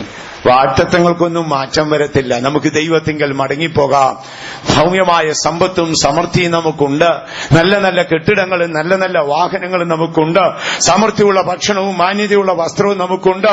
നമുക്കിപ്പോൾ ഇല്ലാതെ വന്നിരിക്കുന്നത് വിശ്വാസത്തിന്റെ കുറവാണ്. നമുക്ക് എഴുന്നേൽക്കാം, നമുക്ക് ദൈവത്തിലേക്ക് മടങ്ങിപ്പോകാം. വാഗ്ദത്തം നിവർത്തിപ്പാൻ നമുക്ക് ആവശ്യം ഉറപ്പുള്ള വിശ്വാസമാണ്. ഈ വിശ്വാസം നമ്മുടെ ജീവിതത്തിലേക്ക് കൊണ്ടെത്തിക്കണം. എന്തിനാണ് വിശ്വാസം? ഞാൻ പറഞ്ഞല്ലോ, 1 ഇത് അടിസ്ഥാനമാണ്, 2 ഇത് പരിചയമാണ്. നിനക്ക് സ്ഥിരതയോടെ നിൽക്കണമെങ്കിൽ നിനക്ക് ഉറപ്പുള്ള വിശ്വാസം വേണം. ദുഷ്ടന്റെ ആയുധം നിന്റെ നെഞ്ചിൽ പതിയാതിരിക്കണമെങ്കിൽ ആ വിശ്വാസത്തിന്റെ പരിചയം നിനക്ക് വേണം. ദൈവത്തിന് മഹത്വം ഉണ്ടാകട്ടെ. ഈ വിശ്വാസം നിന്നിൽ വന്നെത്തുമ്പോൾ ഇതിനാൽ നിനക്ക് കിട്ടുന്ന നന്മ. നമ്മുടെ സമയം പോയിക്കൊണ്ടിരിക്കുന്നു, നമുക്ക് അടുത്ത ഭാഗത്തേക്ക് പെട്ടെന്ന് കടന്നു പോകാം. ഈ വിശ്വാസം നമുക്ക് എന്ത് ചെയ്തു തരുന്നു എന്നുള്ളത് ചിന്തിക്കാം. ദൈവമക്കളെ, വിശുദ്ധ ബൈബിൾ പറയുന്നു.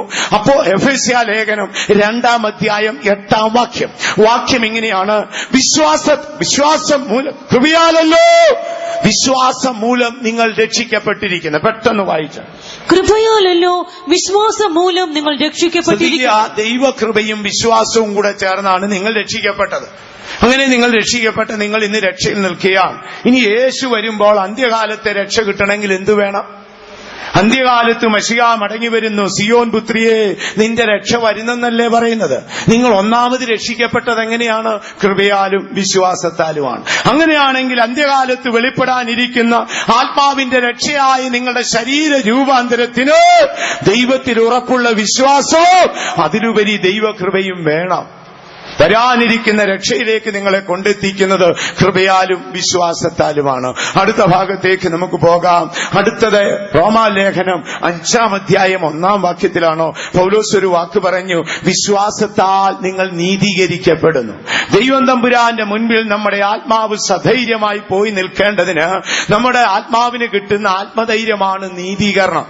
ഇത് നമ്മൾ പ്രാപിച്ചെടുക്കണം ദൈവമക്കളെ. പലർക്കും ഇതൊന്നും ചിന്തയില്ല. എങ്ങനെയൊക്കെയോ കാലം കഴിച്ചു പോവുകയാണ്. നമ്മൾ പ്രതീക്ഷിക്കുന്ന പോലൊന്നുമല്ല. നിയമിക്കപ്പെടാത്ത സമയത്ത് നമ്മൾ മരിച്ചു പോകും. ആർക്കും പ്രവർത്തിച്ചുകൂടാത്ത രാത്രി നമ്മുടെ എല്ലാം ജീവിതത്തിൽ ഉണ്ടാകും. അപ്പോഴാണ് നമ്മൾ ആരാണെന്ന് അറിയുന്നത്. നമ്മൾ ആത്മീയരാണോ അല്ലേന്ന് അറിയുന്നത് പാട്ടുപാടുന്നോണ്ടല്ല. നമുക്ക് കുയിലിനേക്കാൾ നന്നായിട്ട് പാടാം, മയിലാടുന്നതിനേക്കാൾ നന്നായിട്ടാടാം, കോരങ്ങൻ മരക്കൊമ്പ ചാടുന്നതിനേക്കാൾ നന്നായിട്ട് ചാടാം. ഇതിലൊന്നുമല്ല നമ്മുടെ ആത്മീയത. സാത്താൻ നിങ്ങളുടെ പ്രാണന് നേരെ ഒരു പ്രതിസന്ധിയും കൊണ്ട് വരുമ്പോൾ ശ്രദ്ധിക്കുക. നിങ്ങളുടെ ശത്രുവായ സാത്താൻ നിങ്ങളുടെ ജീവിതത്തിൽ ഒരു പ്രതിസന്ധിയും കൊണ്ട് വരുമ്പോൾ, നിങ്ങൾ ആ സാത്താനെ എതിരിടുമ്പോൾ നിങ്ങളുടെ മനോഭാവം എന്താണെന്നും ആ സാത്താനെ ജയിപ്പാൻ നിങ്ങൾ കണ്ടെത്തുന്ന മാധ്യമം എന്താണെന്നുമാണോ ഇതിന്റെ അടിസ്ഥാനത്തിൽ ആത്മീയരാണോ അല്ലേന്നറിയുന്നു. ചിലർക്ക് ഇത് അറിഞ്ഞുകൂടാ. ചിലര് പറയുന്ന ആത്മാവിൽ നിറഞ്ഞു അന്യഭാഷ പറഞ്ഞു. അത് വേണ്ടെന്നല്ല, അത് വേണമെന്നേ.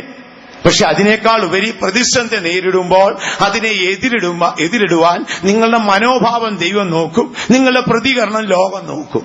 ഇപ്പോഴാണ് നിങ്ങൾ ആത്മീയരാണോ അല്ലേന്ന് അറിയുന്നത്. ദൈവത്തിന് മഹത്വം ഉണ്ടാകട്ടെ. അതുകൊണ്ട് നമ്മൾ വിശ്വാസത്താൽ നീതീകരിക്കപ്പെടണം. ഇനി അടുത്ത ഭാഗത്തേക്ക് വരാൻ സമയം പോകുന്നു. അടുത്ത വാക്ക് നമ്മുടെ കർത്താവായ യേശു പറഞ്ഞൊരു വാക്കാണ്.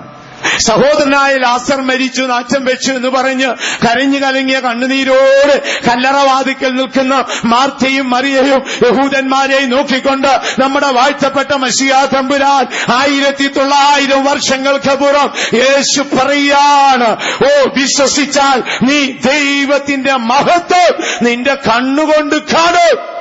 പ്രിയ ദൈവവൈദ്യരെ, നമ്മുടെ ജീവിതത്തിൽ എന്തെങ്കിലും സ്വന്തം കണ്ണുകൊണ്ട് കണ്ടിട്ടുണ്ടോ?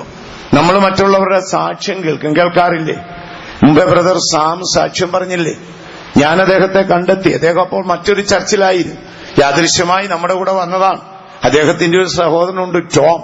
അദ്ദേഹവും ഉന്നതമായ സെമിനാരി പഠനം നടത്തി. ഇപ്പോൾ അമേരിക്കയിൽ എവിടെയോ ആണ്, അവിടെ കോളേജിൽ എവിടെയോ പഠിപ്പിക്കുകയാണ്. അപ്പൊ ഇവർ രണ്ടുപേരുമായിരുന്നു. അതിൽ അദ്ദേഹത്തെ ഏറ്റവും കൂടുതൽ സ്വാധീനിച്ച സംഭവം എന്നോട് പറഞ്ഞു. അദ്ദേഹത്തിന്റെ ഒരു കുഞ്ഞു രോഗിയായി ഹോസ്പിറ്റലിൽ കിടന്നു, അമൃത ഹോസ്പിറ്റൽ. ഒരുപാട് പേര് പോയി കണ്ടു. ഒരുപാട് അദ്ദേഹത്തിന്റെ സഹപ്രവർത്തകരായ അനേക പാസ്റ്റർമാരും ഒക്കെ ഉണ്ടായിരുന്നു. താനെന്നോട് പറഞ്ഞതാ. അപ്പൊ അവിടെ ചെന്ന് ഐസിയുവിൽ ചെന്ന് ഞാൻ ആ കുഞ്ഞിനെ കണ്ടു. കുഞ്ഞ് മരിച്ചുപോയി. ഞാൻ ഇറങ്ങി വരുമ്പോൾ അവിടെ നിന്ന് ഞാൻ പ്രാർത്ഥിച്ചു. അപ്പൊ സാമും ഉണ്ടായിരുന്നു, ടോമും ഉണ്ടായിരുന്നു. അപ്പൊ പ്രാർത്ഥിച്ചപ്പോൾ ഞാൻ അമൃതാനന്ദവയ്ക്ക് വേണ്ടി പ്രാർത്ഥിച്ചു പോലും. അദ്ദേഹത്തെ പിടിച്ചൊരച്ചത് ആ സംഭവമാണ്. അദ്ദേഹം വന്നെന്റെ മുമ്പിൽ കീഴടങ്ങി. എല്ലാ കാലത്തും വിശുദ്ധന്മാരെ സ്നേഹിച്ച് ജീവിച്ചോളാമെന്ന് പറഞ്ഞു. ഞാൻ ചോദിച്ചു, എന്തു പറ്റി? അവിടെ ആയിരക്കണക്കിന് ആളുകൾ വന്നച്ചായ എന്തെല്ലാം ദൂഷണവും ദുഷ്ടതയും അതിനെക്കുറിച്ച് പറഞ്ഞു. ഞാൻ പ്രാർത്ഥിച്ചപ്പോൾ ഒരു വാക്ക് പറഞ്ഞു, ഞാൻ ശ്രദ്ധിച്ചു. എന്താണ്? കർത്താവേ, അമൃതാനന്ദവയ്യ അമ്മയോടും ദയ ചെയ്യണമേ, ഈ ഹോസ്പിറ്റൽ അനുഗ്രഹിക്കണമേ. അവർ ചെയ്യുന്ന നല്ല പ്രവൃത്തിയെ കണ്ട് ദയ തോന്നി. നിത്യതയുടെ കവാടം തുറക്കുമ്പോൾ അവർക്കൂടെ ഓഹരി കൊടുക്കേണ്ടതിന് അവർക്കൊരു മാനസാന്തരം കൊടുക്കണം. ഞാൻ ഇത്രേ പറഞ്ഞുള്ളൂ. ഞാൻ പ്രാർത്ഥിച്ചു പോയി. ഞാൻ പരമാർത്ഥതയെ പ്രാർത്ഥിച്ചതാ. ഇല്ലെങ്കിൽ ഈ സഹോദരങ്ങൾ ഈ മാർഗത്തിൽ വരികയല്ലോ. ഞാൻ പ്രാർത്ഥിച്ചു പോയി. ചില നാളിന് ശേഷം അദ്ദേഹം വന്നിട്ട് എന്നോട് പറഞ്ഞു, വലിയ വലിയ ആളുകളൊക്കെ വന്നു, വലിയ ദൂഷണങ്ങളൊക്കെ പറഞ്ഞു. പക്ഷെ ഈ പ്രസ്ഥാനത്തിനും അവരുടെ രക്ഷയ്ക്കും ഇത്ര പ്രാധാന്യം കൽപ്പിച്ചത് അച്ഛനേ ഉള്ളൂ. ദൈവമക്കളെ ഓർത്തുകൊള്ളണമേ, നമുക്ക് നീതീകരിക്കപ്പെടുവാൻ നമുക്ക് വിശ്വാസം വേണം. മഹത്വം കാണുവാൻ വിശ്വാസം വേണം. ഇന്ന് രാത്രിയിൽ ആഗ്രഹമുണ്ടോ മറ്റുള്ളവരുടെ സാക്ഷ്യവചനം കേൾക്കുകയും പൗലോസ്ലീഹായുടെ ലേഖനങ്ങൾ വായിച്ച് അമ്പരക്കുകയും ചെയ്യാതെ നിന്റെ കണ്ണുകൊണ്ട് ഈ ജന്മത്തിൽ ദൈവത്തിന്റെ അത്ഭുതം എനിക്ക് കാണണമെന്ന് ആഗ്രഹമുള്ളവർ കരങ്ങൾ ഉയർത്തി പിടിച്ചോട്ടെ. ഇന്ന് രാത്രി ഞാൻ നിങ്ങളോട് പറയട്ടെ, നീ വിശ്വസിച്ചാൽ ദൈവത്തിന്റെ മഹത്വം നിന്റെ ജീവിതത്തിൽ നിന്റെ കണ്ണുകൊണ്ട് കാണും. വിശ്വസിക്കുന്നവർ കരങ്ങൾ ഉയർത്തി ശക്തിയായിട്ട് ഒരു ഹല്ലേലൂയ പറഞ്ഞോട്ടെ. നമുക്ക് പ്രാർത്ഥിക്കാം. കർത്താവേ, പൗലോസും പത്രോസും യോഹന്നാനും അന്ത്രോസും പാസ് എ സി തോമസും പാസ് എം ഡാനിയലും ഒക്കെ ചെയ്തെന്ന് പാസ്റ്റർമാര് പറയുന്നു. ഞങ്ങളെ കൂടെ ഒക്കെ അങ്ങനെ ചെയ്യിക്കണമേ. എത്ര പേർക്ക് ആഗ്രഹമുണ്ട്? കർത്താവേ, അവരുടെ പിൻഗാമികളല്ലേ ഞങ്ങൾ? പൗലോസ്ലീഹായുടെ പിൻഗാമിയല്ലേ? പത്രോസ്ലീഹായുടെ പിൻഗാമിയല്ലേ? അവരെ കൊണ്ട് കഴിഞ്ഞെങ്കിൽ എന്തുകൊണ്ട് ഞങ്ങളെ കൊണ്ട് കഴിഞ്ഞുകൂടാ? അവർക്കത് ചെയ്യാമെങ്കിൽ കൃപയാലും കർത്താവിന്റെ കരുണയാലും ഞങ്ങൾക്കും ചെയ്തുകൂടാ? ഒരേ ഒരു കുറവ് നമ്മുടെ വിശ്വാസത്തിന്റെ കുറവാണ്. വിശ്വസിച്ചാൽ നീ ദൈവത്തിന്റെ മഹത്വം കാണും. വീണ്ടും തിരുവെഴുത്തിലേക്ക് പോകാം. വീണ്ടും ദൈവത്തെ പ്രസാദിപ്പിക്കുവാൻ വിശ്വാസം വേണം. എബ്രായ ലേഖനം 11:8 വരുമ്പോൾ പൗലോസ് പറഞ്ഞു, വിശ്വാസം കൂടാതെ ആർക്കും ദൈവത്തെ പ്രസാദിപ്പിക്കാൻ സാധ്യമല്ല. രക്ഷിക്കപ്പെട്ടത് കൃപയാലും വിശ്വാസത്താലുമാണെങ്കിൽ പ്രിയ ദൈവ പൈതലേ, മശിഹാ കാഹളധ്വനിയോടെ മടങ്ങി വരുന്ന ദിനം നിന്റെ ശരീരത്തിന്റെ വീണ്ടെടുപ്പായ രക്ഷയ്ക്ക് നിനക്ക് വിശ്വാസവും അളവറ്റ കൃപയും ആവശ്യമാണ്. ഇന്ന് നീ വിശ്വാസത്താൽ നീതീകരിക്കപ്പെട്ട് ദൈവസന്നിധിയിൽ നിൽക്കുന്നെങ്കിൽ അനന്ത നിത്യതയിൽ ആ സിംഹാസനത്തിന്റെ മുൻപാകെ നിന്റെ ആത്മാവ് ധൈര്യത്തോടെ നിൽക്കുവാൻ നിനക്ക് വിശ്വാസം വേണം. നിന്റെ ഈ ചുരുങ്ങിയ ആയുസ്സിനുള്ളിൽ ദൈവത്തിന്റെ മഹത്വം സ്വന്തം കണ്ണുകൊണ്ട് കാണണം. ചില മനുഷ്യരുടെയൊക്കെ കാര്യങ്ങൾ കേട്ടാൽ നമ്മൾ അമ്പരന്നു പോകും. വിശ്വാസത്താൽ ജീവിക്കുന്നവർ. ഒരിക്കലൊരു ആഫ്രിക്കൻ സാധുവായ മിഷണറി താൻ ലണ്ടനിൽ വന്നിട്ട് മറ്റൊരു സ്ഥലത്തേക്ക് കപ്പൽ കയറി പോവുകയാണ്. താൻ കരുതിയിരുന്ന ആഹാര ഭക്ഷണ പദാർത്ഥങ്ങളൊക്കെ തീർന്നുപോയി. അപ്പോൾ ഭയങ്കരമായ കടൽ കാറ്റേറ്റ് തനിക്ക് ദാഹമുണ്ടായി. സമീപത്തൊരു ഇംഗ്ലീഷുകാരൻ, ഒരു നിരേശ്വരവാദിയ ഇംഗ്ലീഷുകാരൻ, ഒരു എഞ്ചിനീയർ ഇരിപ്പുണ്ട്. ഈ സാധുവായവൻ ഇങ്ങനെ കാറ്റുകൊണ്ട് നാവുണങ്ങി ദാഹമുണ്ടായപ്പോൾ അദ്ദേഹം ഇങ്ങനെ പ്രാർത്ഥിച്ചു, യേശുവേ, എനിക്കൊരു ആപ്പിൾ തരാമോ എന്ന് ചോദിച്ചു. യേശുവേ, എനിക്കൊരു ആപ്പിൾ തരാമോ? എന്റെ കയ്യിൽ കരുതിയിരുന്ന പഴവർഗ്ഗങ്ങളൊക്കെ തീർന്നു, എന്റെ നാവ് വരണ്ടുണങ്ങുന്നു, എനിക്ക് വാങ്ങാൻ പണമില്ല, എനിക്ക് ഒരു ആപ്പിൾ തരാമോ? സാധുവായ മനുഷ്യൻ ഇങ്ങനെ അങ്ങനെ പ്രാർത്ഥിച്ചങ്ങ് ഉറങ്ങിപ്പോയി. അപ്പോൾ അപ്പുറത്തിരുന്ന എഞ്ചിനീയർ 2 ആപ്പിൾ എടുത്തിട്ട് അതൊന്ന് കഴുകി മുറിക്കാൻ ഒരു കത്തിയുമായിട്ട് പോവുകയായിരുന്നു. അദ്ദേഹത്തിനൊരു തമാശ പോലെ തോന്നി. അദ്ദേഹം 2 ആപ്പിൾ കഴുകിയെടുത്തോണ്ട് വരുമ്പോ സാധുവായ മനുഷ്യൻ ഇങ്ങനെ ഇരിക്കുന്ന കണ്ടിട്ട് പതുക്കെ ഒരു ആപ്പിൾ കയ്യിലോട്ട് വെച്ചു. ആപ്പിള് കിട്ടിയ ഉടനെ യേശുവേ നന്ദി എന്ന് പറഞ്ഞ് കടിച്ചു. ദൈവമേ നന്ദി എന്ന് പറഞ്ഞു. സായിപ്പ് തോളത്ത് കൊട്ടിട്ട് പറഞ്ഞടാ നിന്റെ ദൈവം ഞാനാണ്.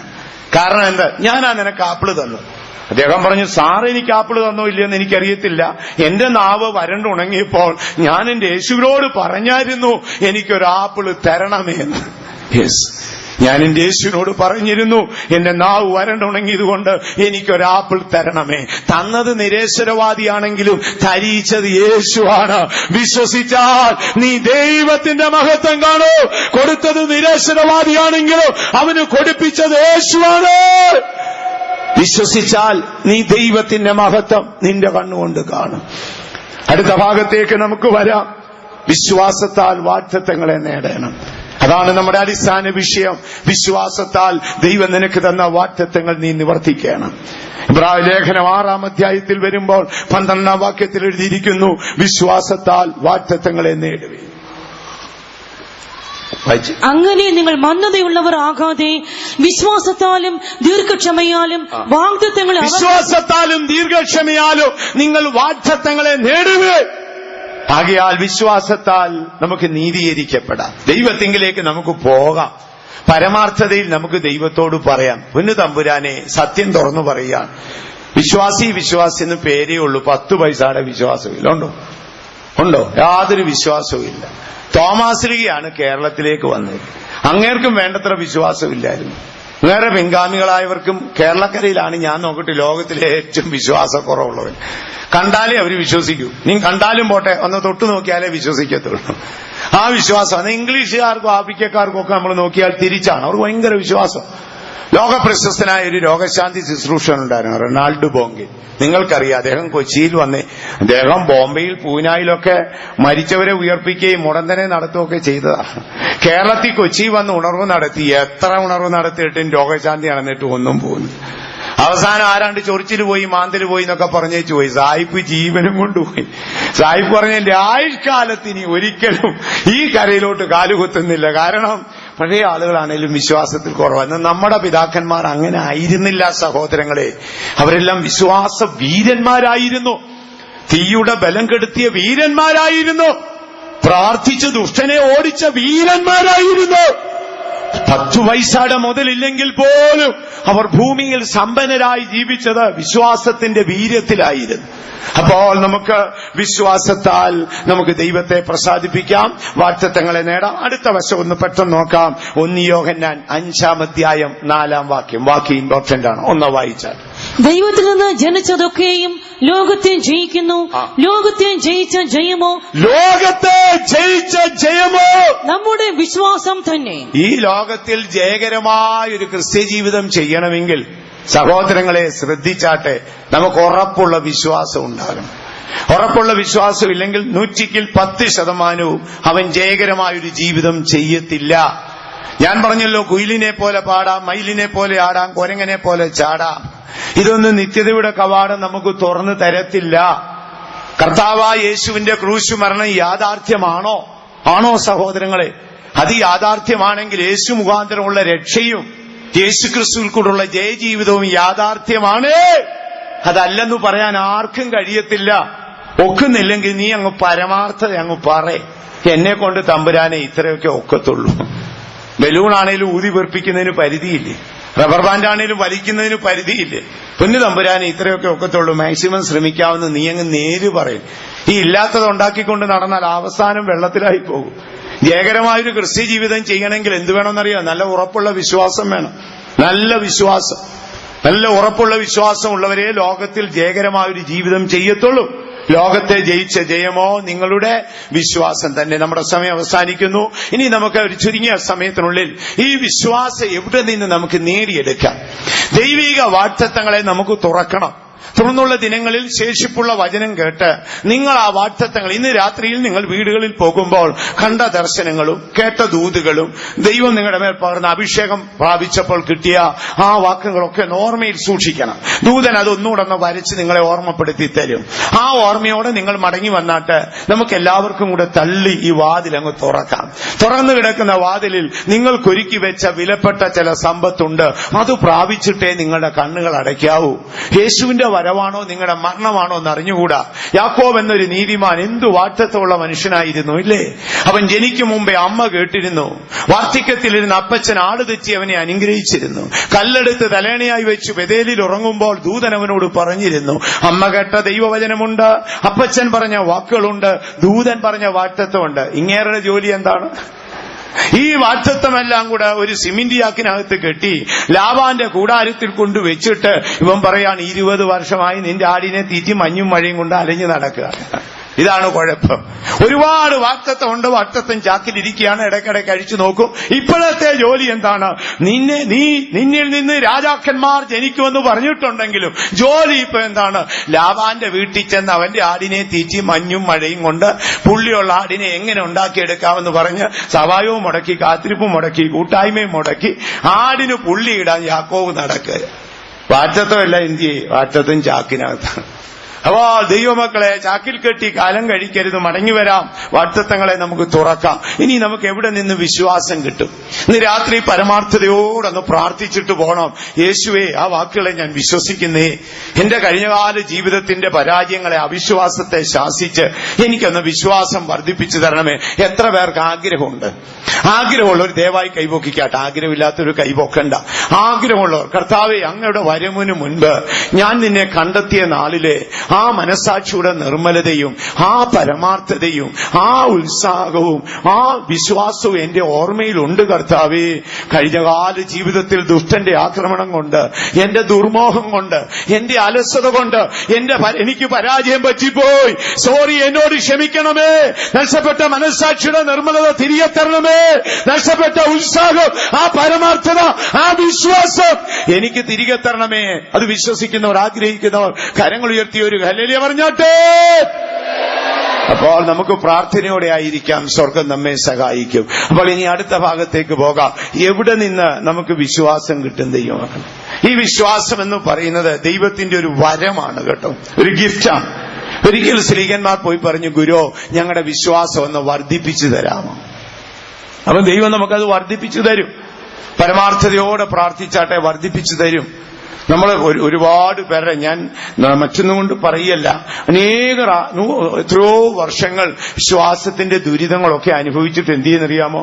വിശ്വാസത്തിൽ നിന്ന് ദുരിതങ്ങളും കഷ്ടങ്ങളും മനോവേദനകളും നിന്ദകളെല്ലാം അനുഭവിച്ചിട്ട് അവരൊടുവിൽ എന്ത് ചെയ്യും? മരണനാൾ എടുക്കുമ്പോഴത്തേക്ക് വിശ്വാസം വിട്ടേച്ച് ലക്ഷറി കോച്ചിൽ പോകും, ലക്ഷറി ഹോസ്പിറ്റലിലേക്ക് പോകും.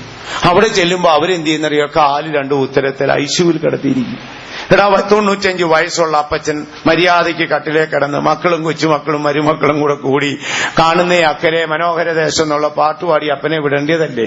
ഇവന്മാരെന്ത് ചെയ്യും? വയസ്സാം കാലത്ത് അപ്പനെ കൊണ്ട് അവിടെ ഇടും. അവിടെ ദൈവത്തെ വിളിക്കാത്ത ഭൂതങ്ങളെല്ലാം കൂടി കാലുത്തരത്തെ കെട്ടി, കൈയും കെട്ടി, വയറിങ്ങും ചെയ്ത്, പ്ലംബിങ്ങും ചെയ്ത് അപ്പച്ചനെ ഇങ്ങനെ ഇട്ടേക്കും. നമ്മൾ ചിലരൊക്കെ പോയി കണ്ട കഷ്ടം തോന്നും. ഈ അപ്പച്ചൻ എന്തോ ചെയ്തിട്ടാണ്, എന്ത് ചെയ്തിട്ടാണ് യുവമാരി കാട്ടിക്കൂട്ടുന്നത്? ഞാനൊരു സത്യം പറയാം, ഇതൊക്കെ ചെയ്തു കൂട്ടിയാൽ അവസാനം കണക്കൂടെ നമ്മൾ പറയേണ്ടി വരും. ലാസ്റ്റ് ശ്രദ്ധിച്ചിട്ടുണ്ടോ? വിശ്വാസത്തിൽ ജീവിച്ചു, വിശ്വാസത്തിനായി കഷ്ടപ്പെട്ടു, വിശ്വാസം ദുരിതപ്പെട്ടു, പക്ഷെ വിശ്വാസത്തിൽ മരിക്കാൻ ഒക്കുന്നില്ല. അരുത്, നമുക്ക് മടങ്ങിപ്പോകാം. എവിടെ നിന്ന് നമുക്ക് വിശ്വാസം കിട്ടും? അത് നമ്മൾ പഠിക്കുമ്പോൾ, ഒന്ന്, വിശ്വാസം ദൈവത്തിന്റെ ഗിഫ്റ്റ്, ഒരു വരമാണ്. ചോദിച്ചാൽ ദൈവം നിങ്ങൾക്ക് തരും സഹോദരൻ. പരമാർത്ഥതയോടെ ചോദിച്ചാൽ, യേശുവേ, ഞങ്ങളുടെ പിതാക്കന്മാർക്കുണ്ടായിരുന്ന അതേ വിശ്വാസം അടിയന് തരണമേന്ന് പരമാർത്ഥതയിൽ പ്രാർത്ഥിച്ചാൽ ഇന്ന് രാത്രി നിനക്ക് ഉറപ്പുള്ള വിശ്വാസം തരും. യാതൊരു സംശയവുമില്ല. ചില മനുഷ്യർക്ക് വിശ്വാസം കണ്ടിട്ടില്ലേ, നമ്മൾ കുലുങ്ങിപ്പോകും. ഭയങ്കര ഉറപ്പുള്ള വിശ്വാസമുള്ള വിശുദ്ധന്മാരും നല്ല പാറമേൽ ആണിയടിച്ച് ഒരാന പിടിച്ചു തൂങ്ങിയാൽ വീഴാത്ത വണ്ണം ഉറപ്പുള്ള വിശ്വാസമുള്ള പിതാക്കന്മാരെ ഞാൻ എന്റെ കണ്ണുകൊണ്ട് കണ്ടിട്ടുണ്ട്. നമ്മുടെ പരാജയം ഏച്ചു പറയാം, വാഗ്ദത്തങ്ങൾക്കായി പ്രാർത്ഥിക്കാം, വിശ്വാസം നമുക്ക് തിരികെ കിട്ടും.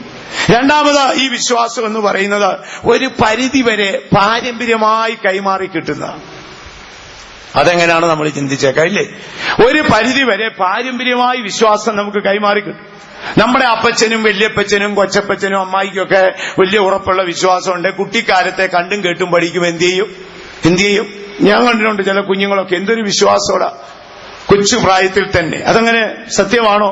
നമ്മുടെ പാരമ്പര്യം ഒരു പരിധി വരെ വിശ്വാസത്തിൽ സഹായിക്കും.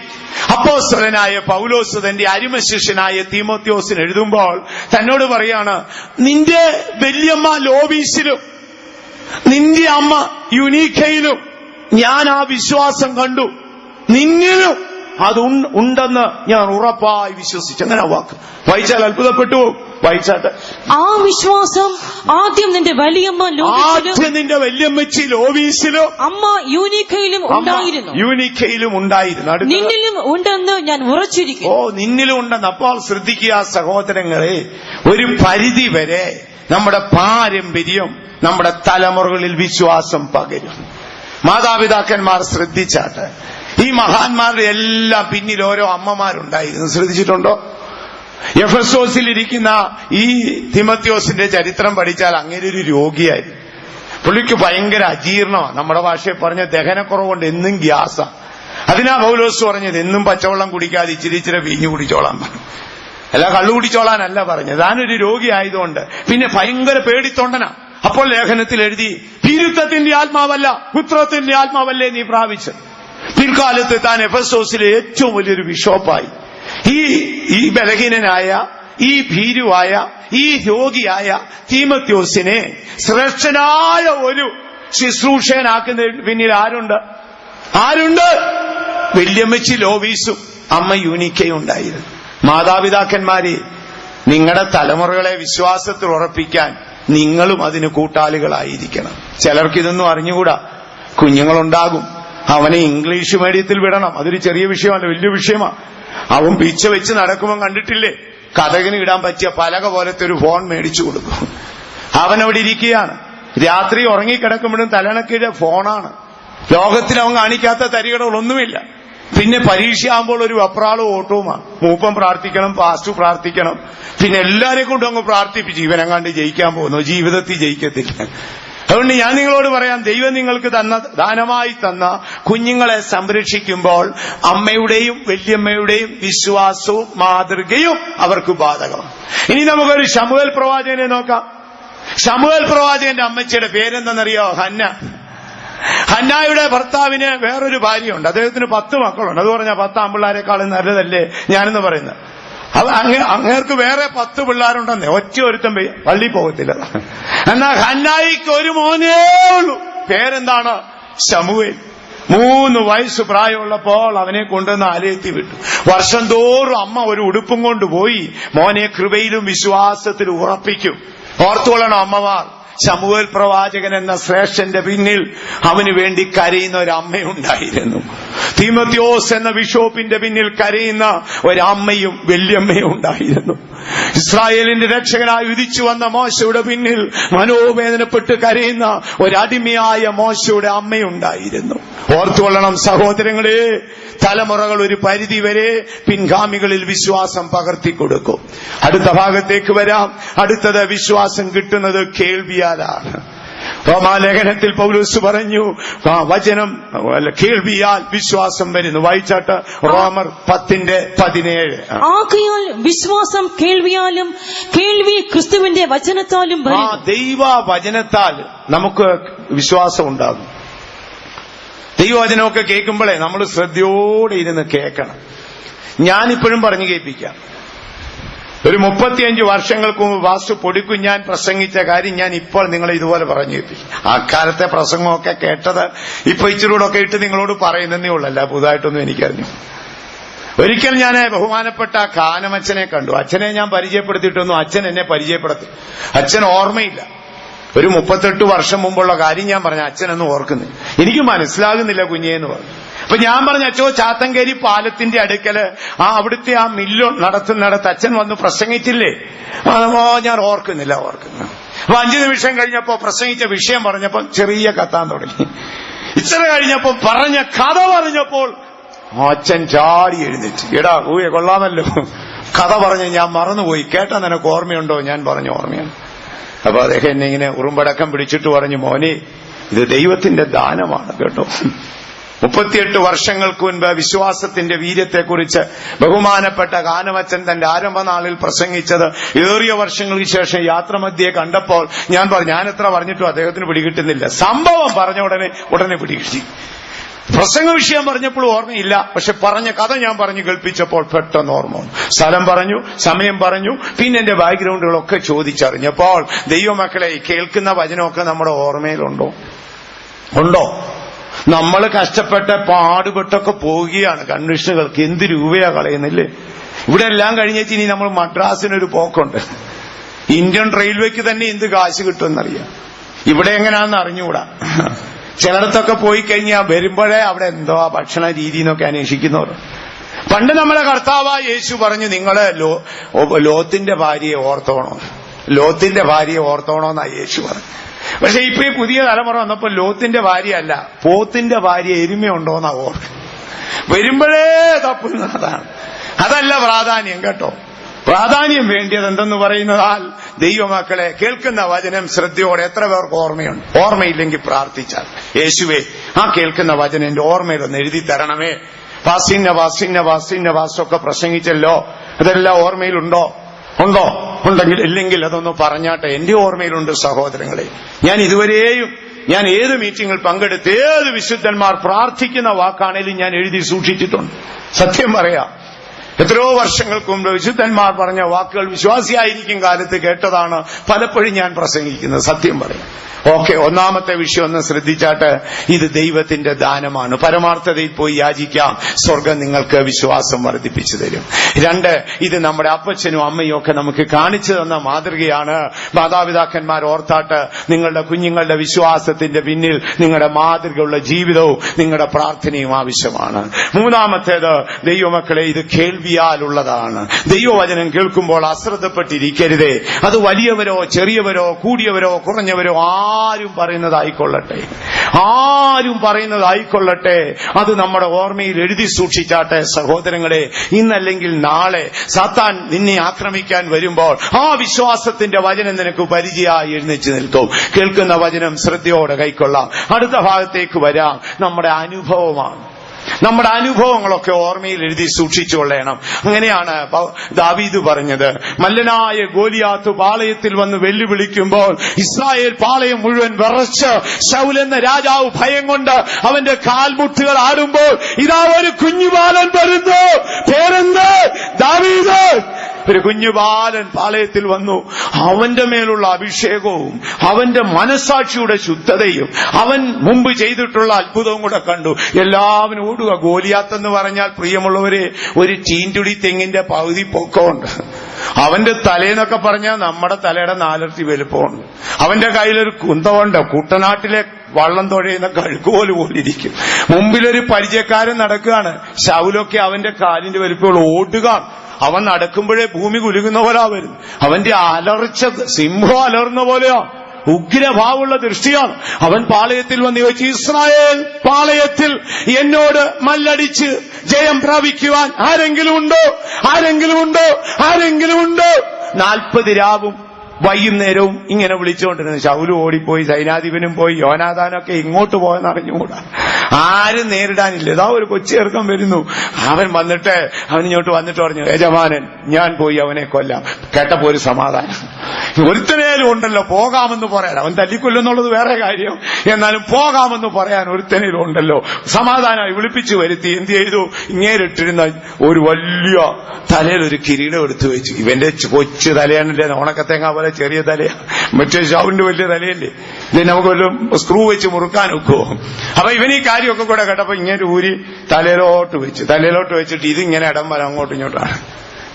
അവൻ അത് പിടിക്കാൻ പോകുന്നു, അവനെ എടുക്കാൻ പോകുന്നു. അതിനുശേഷം അവന്റെ ആ ഷൂവും സോക്സും ഒക്കെ ഇട്ടു. നമ്മുടെ പിള്ളേർ പണ്ട് വലിയപ്പം പട്ടാളത്തിൽ നിന്നുണ്ടെന്ന് ഷൂ ഇട്ടുകൊണ്ട് നടക്കുന്നില്ലേ, അതുപോലെ ദാവീദ് നല്ലൊരു ഗുണമുണ്ട് കേട്ടോ. അഴുക്കാണെന്ന് പറഞ്ഞില്ല, അതാണ് അത്ഭുതം. ഗുണമുള്ളവൻ അത് പറയും. വേണ്ടെങ്കിൽ വേണ്ടെന്നേ പറയത്തുള്ളൂ, കൊള്ളത്തില്ലെന്ന് പറയത്തില്ല. അതാണ് ദാവീദിന്റെ ഗുണം. നമ്മളൊക്കെയാണെ പറയേ കൊള്ളത്തില്ലെന്നൊക്കെ ചാടിക്കരുത്. ഇത് പറഞ്ഞില്ല, ഇച്ചിരി നടന്നേച്ച്. സോറി യജമാനെ, ഞാനിത് ശീലിച്ചിട്ടില്ല. പിന്നെന്ത് ചെയ്യും? എനിക്ക് ശീലമായ ചില കാര്യമാണ്, അത് ഞാൻ ചെയ്തോളാം. എങ്ങനെയാണ്? അവൻ യോദ്ധാവല്ലേ, ബാല്യകാലം മുതൽ അവൻ യോദ്ധാവല്ലേ, നീ ബാലനല്ലേ, നീ എന്തു ചെയ്യും? അപ്പോൾ അവനൊരു വാക്ക് പറഞ്ഞു, യജമാനൻ, ഞാൻ എന്റെ അപ്പച്ചന്റെ ആടുകളെ തീറ്റിക്കൊണ്ടിരിക്കുമ്പോൾ ഒരു സിംഹവും പിന്നീട് ഒരിക്കലൊരു കരടിയും എന്റെ അപ്പന്റെ ആടിനെ പിടിക്കാൻ വന്നിട്ട് ഞാൻ ചെന്ന് അതിന്റെ വായിൽ വലിച്ചു പൊളിച്ച് ആട്ടിൻകുട്ടിയെ പുറത്തെടുത്തു. അപ്പോൾ ആട്ടിൻകുട്ടി നഷ്ടപ്പെട്ടെന്ന് കണ്ടപ്പോൾ സിംഹം എന്റെ നേരെ ചാടി വന്നു. നീ എന്തു ചെയ്തു? ഞാൻ അതിന്റെ താടിയലിൽ പിടിച്ച് തൂക്കിയെടുത്ത് ഒറ്റയടിക്ക് കൊന്നെന്ന് പറഞ്ഞു. ഓ, ശൗല് കിടുകിടാന്ന് കിടുങ്ങിപ്പോയി. എന്താടാ ഈ പറയുന്നത്? ശൗലൊരു പൂച്ചക്കുഞ്ഞിനെ കൊന്നിട്ടില്ല ദൈവമക്കളെ. പണ്ട് നമ്മുടെ ഇടയിൽ ഒരു പാസ്റ്റപ്പച്ചൻ ഒരു പട്ടിയെ തല്ലി കൊന്ന കാര്യം നിങ്ങൾ കേട്ടിട്ടുണ്ടായിരിക്കും. അദ്ദേഹം എവിടെയോ വിസിറ്റിന് പോയിട്ട് വന്നപ്പോ വെയ്ത്തോമിന്റെ തിണ്ണേലൊരു പട്ടികള്. പുള്ളി പോകട്ടി എന്നൊക്കെ പറഞ്ഞിട്ട് പട്ടി പോകുന്നില്ല. അവസാനം അവിടെ ഇരുന്ന ഒരു കമ്പോ ചെരുപ്പ് കണ്ടെടുത്ത് ഒറ്റ ഏറ് കൊടുത്തു. പട്ടിയുടെ ഏതോ മർമ്മഭാഗത്തും ഉണ്ട്. പട്ടിയങ്ങ് വീണു. ഇപ്പൊ നമ്മൾ പട്ടിയൊന്നും എറിയരുത് കേട്ടോ, പട്ടി പേപ്പർ വായിക്കുന്നുണ്ടെന്നാ തോന്നുന്നു. പണ്ടൊക്കെ നമ്മൾ തെരുവിൽ നിൽക്കുന്ന പട്ടിയെ കല്ലെടുത്ത് ആ പട്ടി ഓടുമായിരുന്നു. ഇപ്പം തിരിഞ്ഞു നിൽക്കും. കേന്ദ്രത്തിൽ അവന് ഭയങ്കര പിടിയാ. നമുക്ക് മിണ്ടാനൊക്കത്തില്ല. ഞാനും ചിന്തിച്ചിട്ടുണ്ട്. പിത്തോന്റോടൊക്കെ ഒരു കല്ലെടുക്കുമ്പോ ഒക്കെ തിരിഞ്ഞു നിൽക്കും. എന്തായാലും പ്രിയമുള്ളവരെ, ഈ പട്ടിയെ പാസ്റ്റപ്പച്ചന് എറിഞ്ഞിട്ട് എന്ത് ചെയ്തു? ഈ പട്ടി ചത്തെന്ന് വിചാരിച്ച് അപ്പച്ചൻ തൂമ്പായും വെട്ടോത്തിയൊക്കെ എടുത്ത് ഒരു വിശ്വാസിയെ വിളിച്ചുകൊണ്ട് വരുമ്പോ താണ്ട്രാ നാറ് ഓടി നിൽക്കുന്നു. ഞാനന്നേരം ഓർത്തിട്ടുണ്ട്, ഈ ദാവീദ് ചെയ്തത് ഇതിനെ തൂക്കിയെടുത്ത് തറയിൽ അടിച്ചപ്പോ ഒന്ന് ശ്രദ്ധിച്ചാട്ട് നിന്റെ അനുഭവം മറക്കരുത്. ഓർമ്മയുണ്ടോ ദൈവം നിന്നെ കൊണ്ട് ചെയ്യിച്ചത്? ഓർമ്മയുണ്ടോ പ്രിയ ദൈവവൈദ്യനെ? ശത്രുക്കളുടെ മുൻപാകെ മേശ ഒരുക്കുകയും ദുഷ്ടന്റെ കണികൾ നിന്നെ വിടുവിക്കുകയും ഒന്നുമില്ലായ്മയിൽ നിന്നെ ഉയർത്തുകയും നീതിമാന്മാരുടെ ഗണത്തിൽ എണ്ണുകയും ചെയ്ത ദൈവം ആ ദുഷ്ടന്മാരിൽ ഒരുവനെ പോലെ, ആ പരീക്ഷയിൽ ഒന്നിനെ പോലെ, ആ അനർത്ഥത്തിൽ ഒന്നിനെ പോലെ അവനെ എന്റെ കയ്യിൽ ഏൽപ്പിച്ചു തരും. എവിടെ നിന്ന് വിശ്വാസം കിട്ടും? അത് ജീവിതത്തിന്റെ അനുഭവം ഓർമ്മയിൽ എഴുതി സൂക്ഷിച്ചാട്ട്. അടുത്ത ഭാഗത്തേക്ക് നമുക്ക് കടന്നു വരാം. വിശ്വാസം ലഭിപ്പാൻ അടുത്തത് നല്ല മനസാക്ഷിയാണ്. പത്രോസ് പറഞ്ഞു, ശുദ്ധ മനസാക്ഷിയിൽ വിശ്വാസം കാത്തുകൊള്ളണം. മനസാക്ഷി പോകരുത്, പോയാൽ ആത്മധൈര്യം പോകും. ആത്മധൈര്യം പോകരുത്, പോയാൽ ഉറപ്പുള്ള വിശ്വാസം പോകും. ഉറപ്പുള്ള വിശ്വാസം പോകരുത്, പോയാൽ ജീവനുള്ള പ്രത്യാശ നഷ്ടപ്പെട്ടു പോകും. ആകയാൽ മനസാക്ഷിയുടെ നിർമ്മലത നമുക്ക് സൂക്ഷിക്കാം.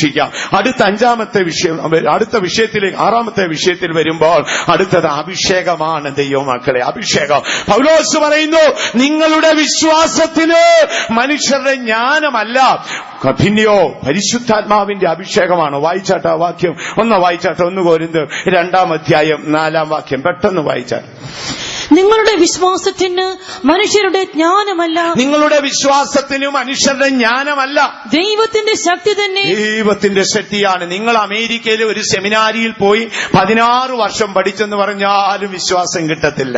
പക്ഷേ നിങ്ങളുടെ മനസ്സാക്ഷിയുടെ നിർമ്മലത കാത്ത് കേൾക്കുന്ന വചനം ശ്രദ്ധയോടെ ചെയ്ത് നിങ്ങളുടെ മുൻഗാമികളായ അപ്പച്ചനും അമ്മയൊക്കെ കാണിച്ചെന്ന മാതൃകളെ പാലിച്ച് ദൈവം നടത്തിക്കൊണ്ടുവന്ന വഴികളെ ഓർമ്മയിൽ സൂക്ഷിച്ച് നിങ്ങൾ അഭിഷേകത്തിൽ ജീവിച്ചാൽ നിങ്ങൾ ഉറപ്പുള്ള വിശ്വാസമുള്ളവരാകും. സ്വർഗം നിങ്ങൾക്ക് പ്രദാനം ചെയ്ത വാഗ്ദത്തങ്ങളെ തുറക്കേണ്ടതിന് 1ാമത്തെ താക്കോൽ വിശ്വാസമാണ്. നമുക്ക് നമ്മുടെ കണ്ണുകൾ അടയ്ക്കാം.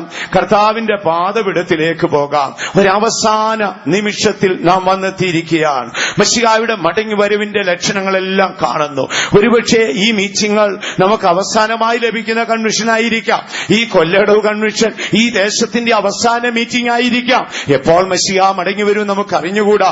നമുക്ക് ദൈവത്തെ എതിരേൽപ്പാൻ ഒരുങ്ങാം. കണ്ണുകൾ അടച്ചാട്ട് കഴിയുന്നിടത്തോളം എല്ലാ ദൈവമക്കളും ഒരു നിമിഷം മുഴങ്കാലിന്മേലിരുന്നാട്ട് നമുക്ക് പരമാർത്ഥതയോടെ കർത്താവിന്റെ അടുക്കൽ പോകാം. ആരും അലസപ്പെട്ട മനസ്സോടിരിക്കരുത്.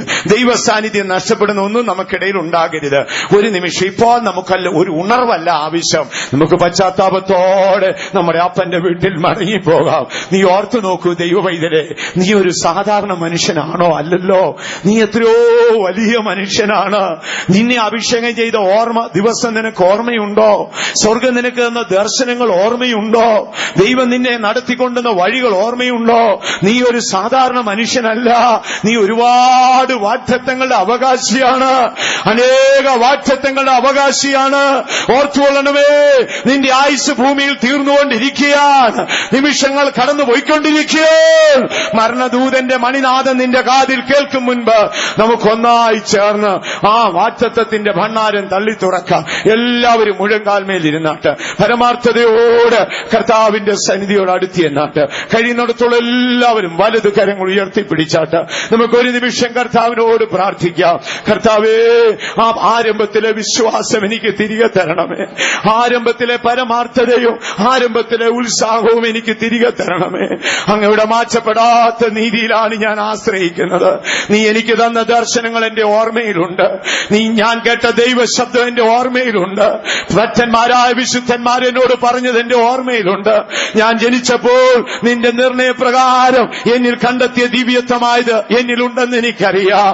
എന്നെ സഹായിക്കണമേ കർത്താവേ. എല്ലാവരും ഒന്ന് പ്രാർത്ഥിച്ചാട്ട്. കർത്താവേ, എന്നെ സഹായിക്കണമേ. എനിക്കുള്ള വാഗ്ദത്തങ്ങൾ ഈ ആയുസ്സിൽ തുറന്നു തരണമേ കർത്താവേ. അതിനെതിരെ നിൽക്കുന്ന അവിശ്വാസത്തെ ശാസിക്കണമേ. ഓ, നീ എനിക്ക് തന്ന വാഗ്ദത്തത്തിനെതിരെ നിൽക്കുന്ന അവിശ്വാസത്തെ ശാസിക്കണമേ കർത്താവേ. രോഗശാന്തി നിന്റെ വാഗ്ദത്തമാണ്. ഇന്ന് രാത്രി ഞാനൊരു രോഗിയാണ്. യേശുവേ, നിന്റെ വാഗ്ദത്ത പ്രകാരം എന്നെ സൗഖ്യമാക്കണമേ. എന്റെ അസ്ഥികളെ ബലപ്പെടുത്തണമേ. എന്റെ ത്വക്കുകളെ സൗഖ്യമാക്കണമേ. എന്റെ ആന്തരിക അവയവങ്ങളെ ബലപ്പെടുത്തണമേ. വാഗ്ദത്തം ചെയ്ത കർത്താവേ, ഞാൻ വിശ്വസിക്കുകയാണ്. വിശ്വാസം വർദ്ധിപ്പിച്ചേരണം. യേശുവിന്റെ അടുക്കലേക്ക് പോയിക്കാട്ട്. ആരും അലസപ്പെട്ട മനസ്സോടിരിക്കാതെ ഇന്ന് നീ വിശ്വസിച്ചാൽ ദൈവത്തിന്റെ മഹത്വം കാണും. കേട്ട ദൈവവചനം ശ്രദ്ധയോടെ കൈക്കൊള്ളുവേൻ. ഓ, ദൈവത്തോട് യാചിച്ച് വിശ്വാസം പ്രാപിപ്പീൻ. ഓർത്തു നോക്കുവീൻ, നിന്റെ അപ്പച്ചനും അമ്മയും എത്ര ഉറപ്പുള്ള വിശ്വാസികളായിരുന്നു. അവർ നിന്നെ കുട്ടിക്കാലത്ത് വിശ്വാസം പഠിപ്പിച്ചില്ലേ? അവർ വിശ്വാസത്തിന്റെ മാർഗം നിനക്ക് കാണിച്ചു തന്നില്ലേ? നീ എവിടെയാണ് വഴുതിപ്പോയത്? നീ ദൈവത്തിങ്കൽ മടങ്ങി വരിക. ഇപ്പോൾ കർത്താവ് നിന്റെ മേലൊരു അഭിഷേകത്തെ അയക്കും. ആ അഭിഷേകം നിനക്ക് ആ അഭിഷേകത്താൽ നിനക്ക് വിശ്വാസം വർദ്ധിക്കും. ആ അഭിഷേകത്തോടുകൂടെ ദൈവത്തിന്റെ വാഗ്ദത്തത്തിന്റെ വാതിൽ തള്ളി തുറക്കൂ. Hallelujah, hallelujah, hallelujah. പരിശുദ്ധാത്മാവിന് ഹൃദയങ്ങൾ ഏൽപ്പിച്ചു കൊടുത്താട്ട് ആത്മാവ് ശക്തിയായി നമ്മുടെ പന്തലിന്റെ നടുവിൽ പ്രവർത്തിച്ചുകൊണ്ടിരിക്കുന്നു. ആരും അലസപ്പെട്ടിരിക്കരുത്. വിശ്വസിച്ചാൽ ഇന്ന് രാത്രി ദൈവത്തിന്റെ മഹത്വം നിന്റെ കണ്ണുകൊണ്ട് നീ കാണും. ദൈവം നിന്നെ അനാഥനായി വിടത്തില്ല. മോശ ജനിച്ചപ്പോൾ ദിവ്യ സുന്ദരനാണ്. ഏറെക്കുറെ 110 വർഷം കഴിഞ്ഞപ്പോൾ ആ സൗന്ദര്യം ദൈവം ഏറ്റു പറഞ്ഞെങ്കിൽ നിന്റെ ജീവിതത്തിലും അതേ അവസ്ഥ ദൈവം നിനക്ക് തരും. ഹല്ലേലൂയ. ഇന്ന് രാത്രി ഒരു അഭിഷേകം സൊയ്യോനിൽ നിന്ന് വന്നുകൊണ്ടിരിക്കുന്നു. ആ അഭിഷേകം നിന്നെ ബലപ്പെടുത്തുമ്പോൾ, ആ അഭിഷേകം നിന്നിൽ വ്യാപരിക്കുമ്പോൾ അപ്പോൾ തന്നെ നിന്റെ വിശ്വാസം വർദ്ധിക്കും. എത്ര പേർ കർത്താവിന്റെ സാന്നിധ്യം അനുഭവിച്ചറിയുന്നു? ഇതാ കയ്യെത്തുന്ന ദൂരത്തിൽ നിൽക്കുന്ന വാഗ്ദത്തത്തിന്റെ വാതിൽ കണ്ടവർ കരങ്ങൾ ഉയർത്തിക്കാട്ട്. ഓ, ശക്തിയോടെ വിശ്വാസത്തോടെ ഏറ്റുപറഞ്ഞാട്ട്, ഞാൻ കാണുന്നു, വാഗ്ദത്തത്തിന്റെ വാതിൽ കാണുന്നു. വിശ്വാസം എന്ന താക്കോൽ യേശു നിന്റെ കയ്യിൽ തരുന്നു. വിശ്വാസം എന്ന താക്കോൽ യേശു നിന്റെ കയ്യിൽ തരുന്നു. വിശ്വാസത്തോടെ തുറക്കവേ. രോഗത്തെ ശാസിക്കവേ, സാത്താനെ ശാസിക്കവേ, എരിവവിനെ ശാസിക്കവേ. ഷാബാല കരാനി ബാല കത്തുര. ഹല്ലേലൂയ. പരിശുദ്ധാത്മാവ് നമ്മുടെ മധ്യേ ശക്തിയായി പ്രവർത്തിച്ചുകൊണ്ടിരിക്കുന്നു. ദൈവം നിന്നെ അനാഥനായി വിടത്തില്ല. അഭിഷേകം ചെയ്ത ദൈവം വിശ്വസ്തൻ. സിയോനിൽ അഭിഷേകം പകരട്ടെ, സിയോനിൽ അഭിഷേകം പകരട്ടെ, സിയോനിൽ അഭിഷേകം വരട്ടെ. Hallelujah, hallelujah. പകരേണമേ, എന്നിൽ പകരേണമേ. സിയോനിൽ നിന്നും ആത്മാവിനെ പുതുക്കേണമേ, എന്നിൽ പുതുക്കേണമേ. വിശുദ്ധിയാത്മാവിനെ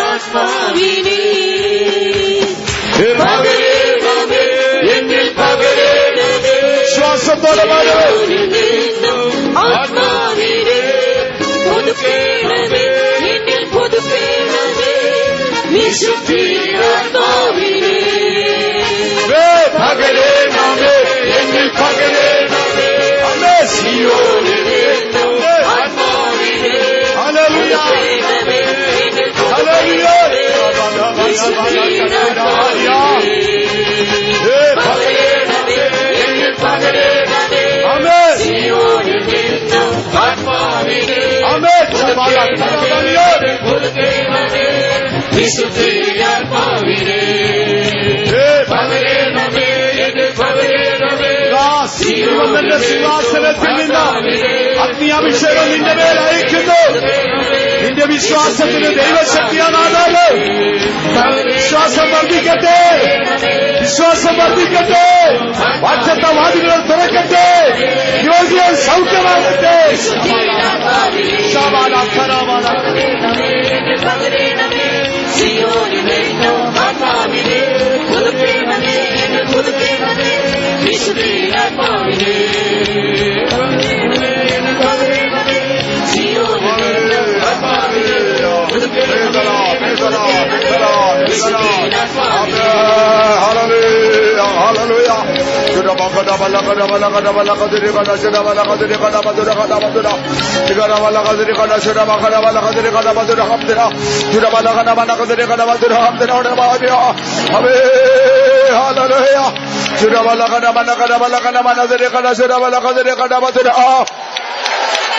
Hallelujah, hallelujah.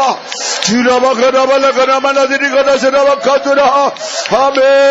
Hallelujah, hallelujah. Praise the Lord, praise the Lord, praise the Lord. Amen. Hallelujah.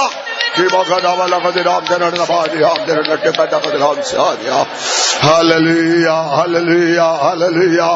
Praise the Lord, praise the Lord, praise the Lord, praise the Lord, praise the Lord, praise the Lord. നമ്മുടെ സുവിശേഷ മീറ്റിംഗിന്റെ പ്രഥമ രാത്രിയിൽ തന്നെ സർവശക്തനായ കർത്താവ് തേജസ്സോടും മഹിമയോടും ഊർജ്ജസഞ്ചയത്തോടും നമ്മുടെ ഉദയം കടന്നു വന്ന് നമ്മെ അനുഗ്രഹിച്ചുകൊണ്ടേയിരിക്കുകയാണ്. നമ്മെ സ്നേഹിക്കുന്നതിനാലാകുന്നു നമുക്കിങ്ങനൊരു സുവിശേഷം തന്നിരിക്കുന്നത്. ദൈവമാണ് നമ്മെ ഇവിടെ കൊണ്ടുവന്നിരിക്കുന്നത്. ദൈവം നമ്മെ ഇവിടെ കൊണ്ടുവന്നെങ്കിൽ ദൈവത്തിന് നമ്മെക്കുറിച്ച് വലിയ ഉദ്ദേശമുണ്ട്. ആമേൻ, ഹല്ലേലൂയ. ജാതികൾ സുവിശേഷത്താൽ ക്രിസ്തുയേശു കൂട്ടവാസികളും ഏകശരീരസ്ഥരും വാഗ്ദത്തത്തിൽ പങ്കാളികളായി തീരണമെന്ന് ദൈവം ആഗ്രഹിക്കുകയാണ്. ദൈവം നമുക്ക് വെച്ചിരിക്കുന്ന ആ വാഗ്ദത്തങ്ങളെ അവകാശമാക്കുവാനായി ആ വിലയേറിയ വിശ്വാസം നമുക്ക് ആവശ്യമായിരിക്കുന്നു. ആ വിലയേറിയ വിശ്വാസത്താൽ വാഗ്ദത്തങ്ങളെ അവകാശമാക്കി കർത്താവിനോട് ദേശത്തിൽ വാഴുവാൻ അയോഗ്യരാത്തിനായി നമ്മുടെ ശരീരാത്മതകളെ പൂർണ്ണമായി സമർപ്പിച്ചു കൊടുക്കാം. ദൈവത്തിന്റെ വാഗ്ദത്തങ്ങളെല്ലാം നമുക്കാതെ വെച്ചിരിക്കുകയാണ്. ആ വാഗ്ദത്തങ്ങൾ അവകാശമാക്കി തീർക്കുവാൻ എത്രപേർ ആഗ്രഹിക്കുന്നുണ്ട്. ഒരു വലിയൊരു വിശ്വാസം നമുക്ക് ആവശ്യമായിരിക്കുന്നു. ആ വിശ്വാസം നമ്മുടെ ജീവിതത്തിൽ ആവശ്യമായിരിക്കുകയാണ്. വിശ്വാസത്താൽ നമുക്ക് രക്ഷ ദാനമായി നൽകുന്നു. ആ വിശ്വാസമുള്ള നീതിയാണ് നമുക്ക് വെച്ചിരിക്കുകയാണ്. വിശ്വസിക്കുന്ന ദൈവത്തിന് മഹത്വം കാണാൻ വേണ്ടിയാക്കിയിരുന്നു. ദൈവവിശ്വാസത്താൽ നമുക്ക് വെച്ചിരിക്കുന്ന എല്ലാ വാഗ്ദത്തങ്ങളെ അവകാശമായിക്കൊണ്ട് കർത്താവിനോട് വാഴുവാൻ അയോഗ്യരാത്തിനായി ദൈവങ്ങൾ നമ്മെ പൂർണ്ണമായി സമർപ്പിച്ചു കൊടുക്കാം. ആമേൻ, ഹല്ലേലൂയ. ആ സ്വർഗീയമായ ദർശനം നഷ്ടമാക്കി കളയരുത്. ആ അഭിഷേകം നഷ്ടമാക്കി കളയരുത്. ദൈവത്തിന് ആലോചന വൃതാവാക്കി കളയരുത്. കേട്ട ആലോചനക്കത്ര ജീവിപ്പാനാ സമർപ്പിക്കുന്നുവെങ്കിൽ അദ്ദേഹത്തിന് ഒരു അഭിഷേകം ഇന്ന് രാത്രി കാലം നമ്മുടെ മേൽ പകരുവാൻ ആഗ്രഹിക്കുകയാണ്. ആമേൻ, ഹല്ലേലൂയ. വാഗ്ദത്തങ്ങളെ അവകാശമാക്കുവാൻ അദ്ദേഹത്തിന്റെ വിശ്വാസവും അഭിഷേകവും ഇന്ന് രാത്രി കാലം പ്രാപിപ്പാൻ വീണ്ടും ഒരു നിമിഷം ഏൽപ്പിച്ചെടുക്കുക. ആമേൻ, ഹല്ലേലൂയ. എല്ലാവരും ഏൽപ്പിച്ചെടുക്കുക. ആമേൻ, ഹല്ലേലൂയ. ആ വിശ്വാസം വീണ്ടും തരുവാനാണ് ദൈവം ആഗ്രഹിക്കുകയാണ്. ദൈവത്തിലേക്ക് മടങ്ങി വരാം. ആമേൻ, ഹല്ലേലൂയ. നമ്മുടെ പിതാക്കന്മാർ നമുക്ക് ആ വിശ്വാസം കർത്താവ് വെളിപ്പെടുത്തുന്ന ആ വിശ്വാസത്തെ നാം വീണ്ടും പ്രാപിച്ചുകൊണ്ട് കർത്താവിനോട് തേജസ്സിൽ വാഴുവാൻ യോഗ്യരാത്തിനായി ദൈവങ്ങൾ എല്ലാവരും ഏൽപ്പിച്ചെടുക്കുക. ആമേൻ, ഹല്ലേലൂയ. ആമേൻ, ഹല്ലേലൂയ, ഹല്ലേലൂയ. ആരും കടന്നു വന്നതുപോലെ കടന്നു പോകേണ്ടയാത്തി വരരുത്. സ്വർഗീയമായ അനുഗ്രഹങ്ങളെ പ്രാപിപ്പാനായി, സമർത്ഥ അനുഗ്രഹങ്ങളെ പ്രാപിപ്പാനായി ഒരു നിമിഷം വീണ്ടും സമർപ്പിച്ചു കൊടുക്കാം.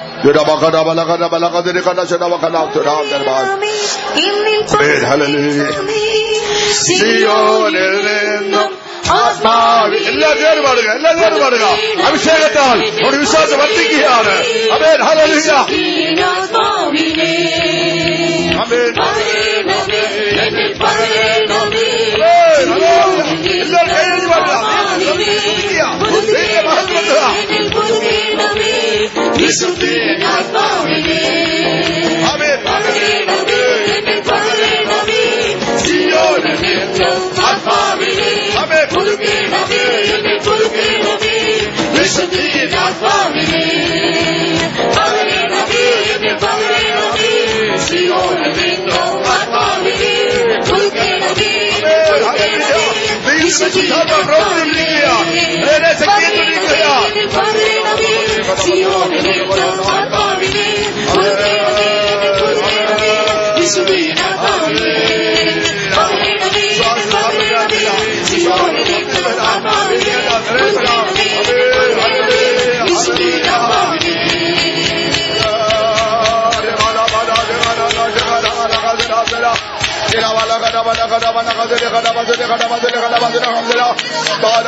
ദൈവശക്തി വ്യാപരിച്ചുകൊണ്ടിരിക്കുകയാണ്. പലരെ ശക്തിയേറ്റുകൊണ്ടിരിക്കുകയാണ്. പലരെ ബലപ്പെടുത്തിക്കൊണ്ടിരിക്കുകയാണ്. സൗഖ്യമാക്കിക്കൊണ്ടേയിരിക്കുകയാണ്.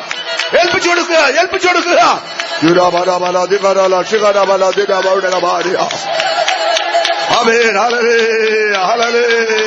എന്റെ ശക്തി ബലഹീനതയെ തേടി വരുമെന്ന് ആരംഭത്തിലെ നീന്താത്മാവിനെ ഓർപ്പിച്ചുവല്ലോ. ദൈവം നമ്മുടെ മധ്യേ കരുതി വന്നിരിക്കുകയാണ്. നമ്മെ സഹായിപ്പാനായ കർത്താവ് നമ്മുടെ മധ്യേ കരുതി വന്നിരിക്കുകയാണ്. വീട് ഏൽപ്പിച്ചു കൊടുക്കുക, ആത്മാവിൽ നിറയുക, അഭിഷേകത്തെ പുതുക്കുക.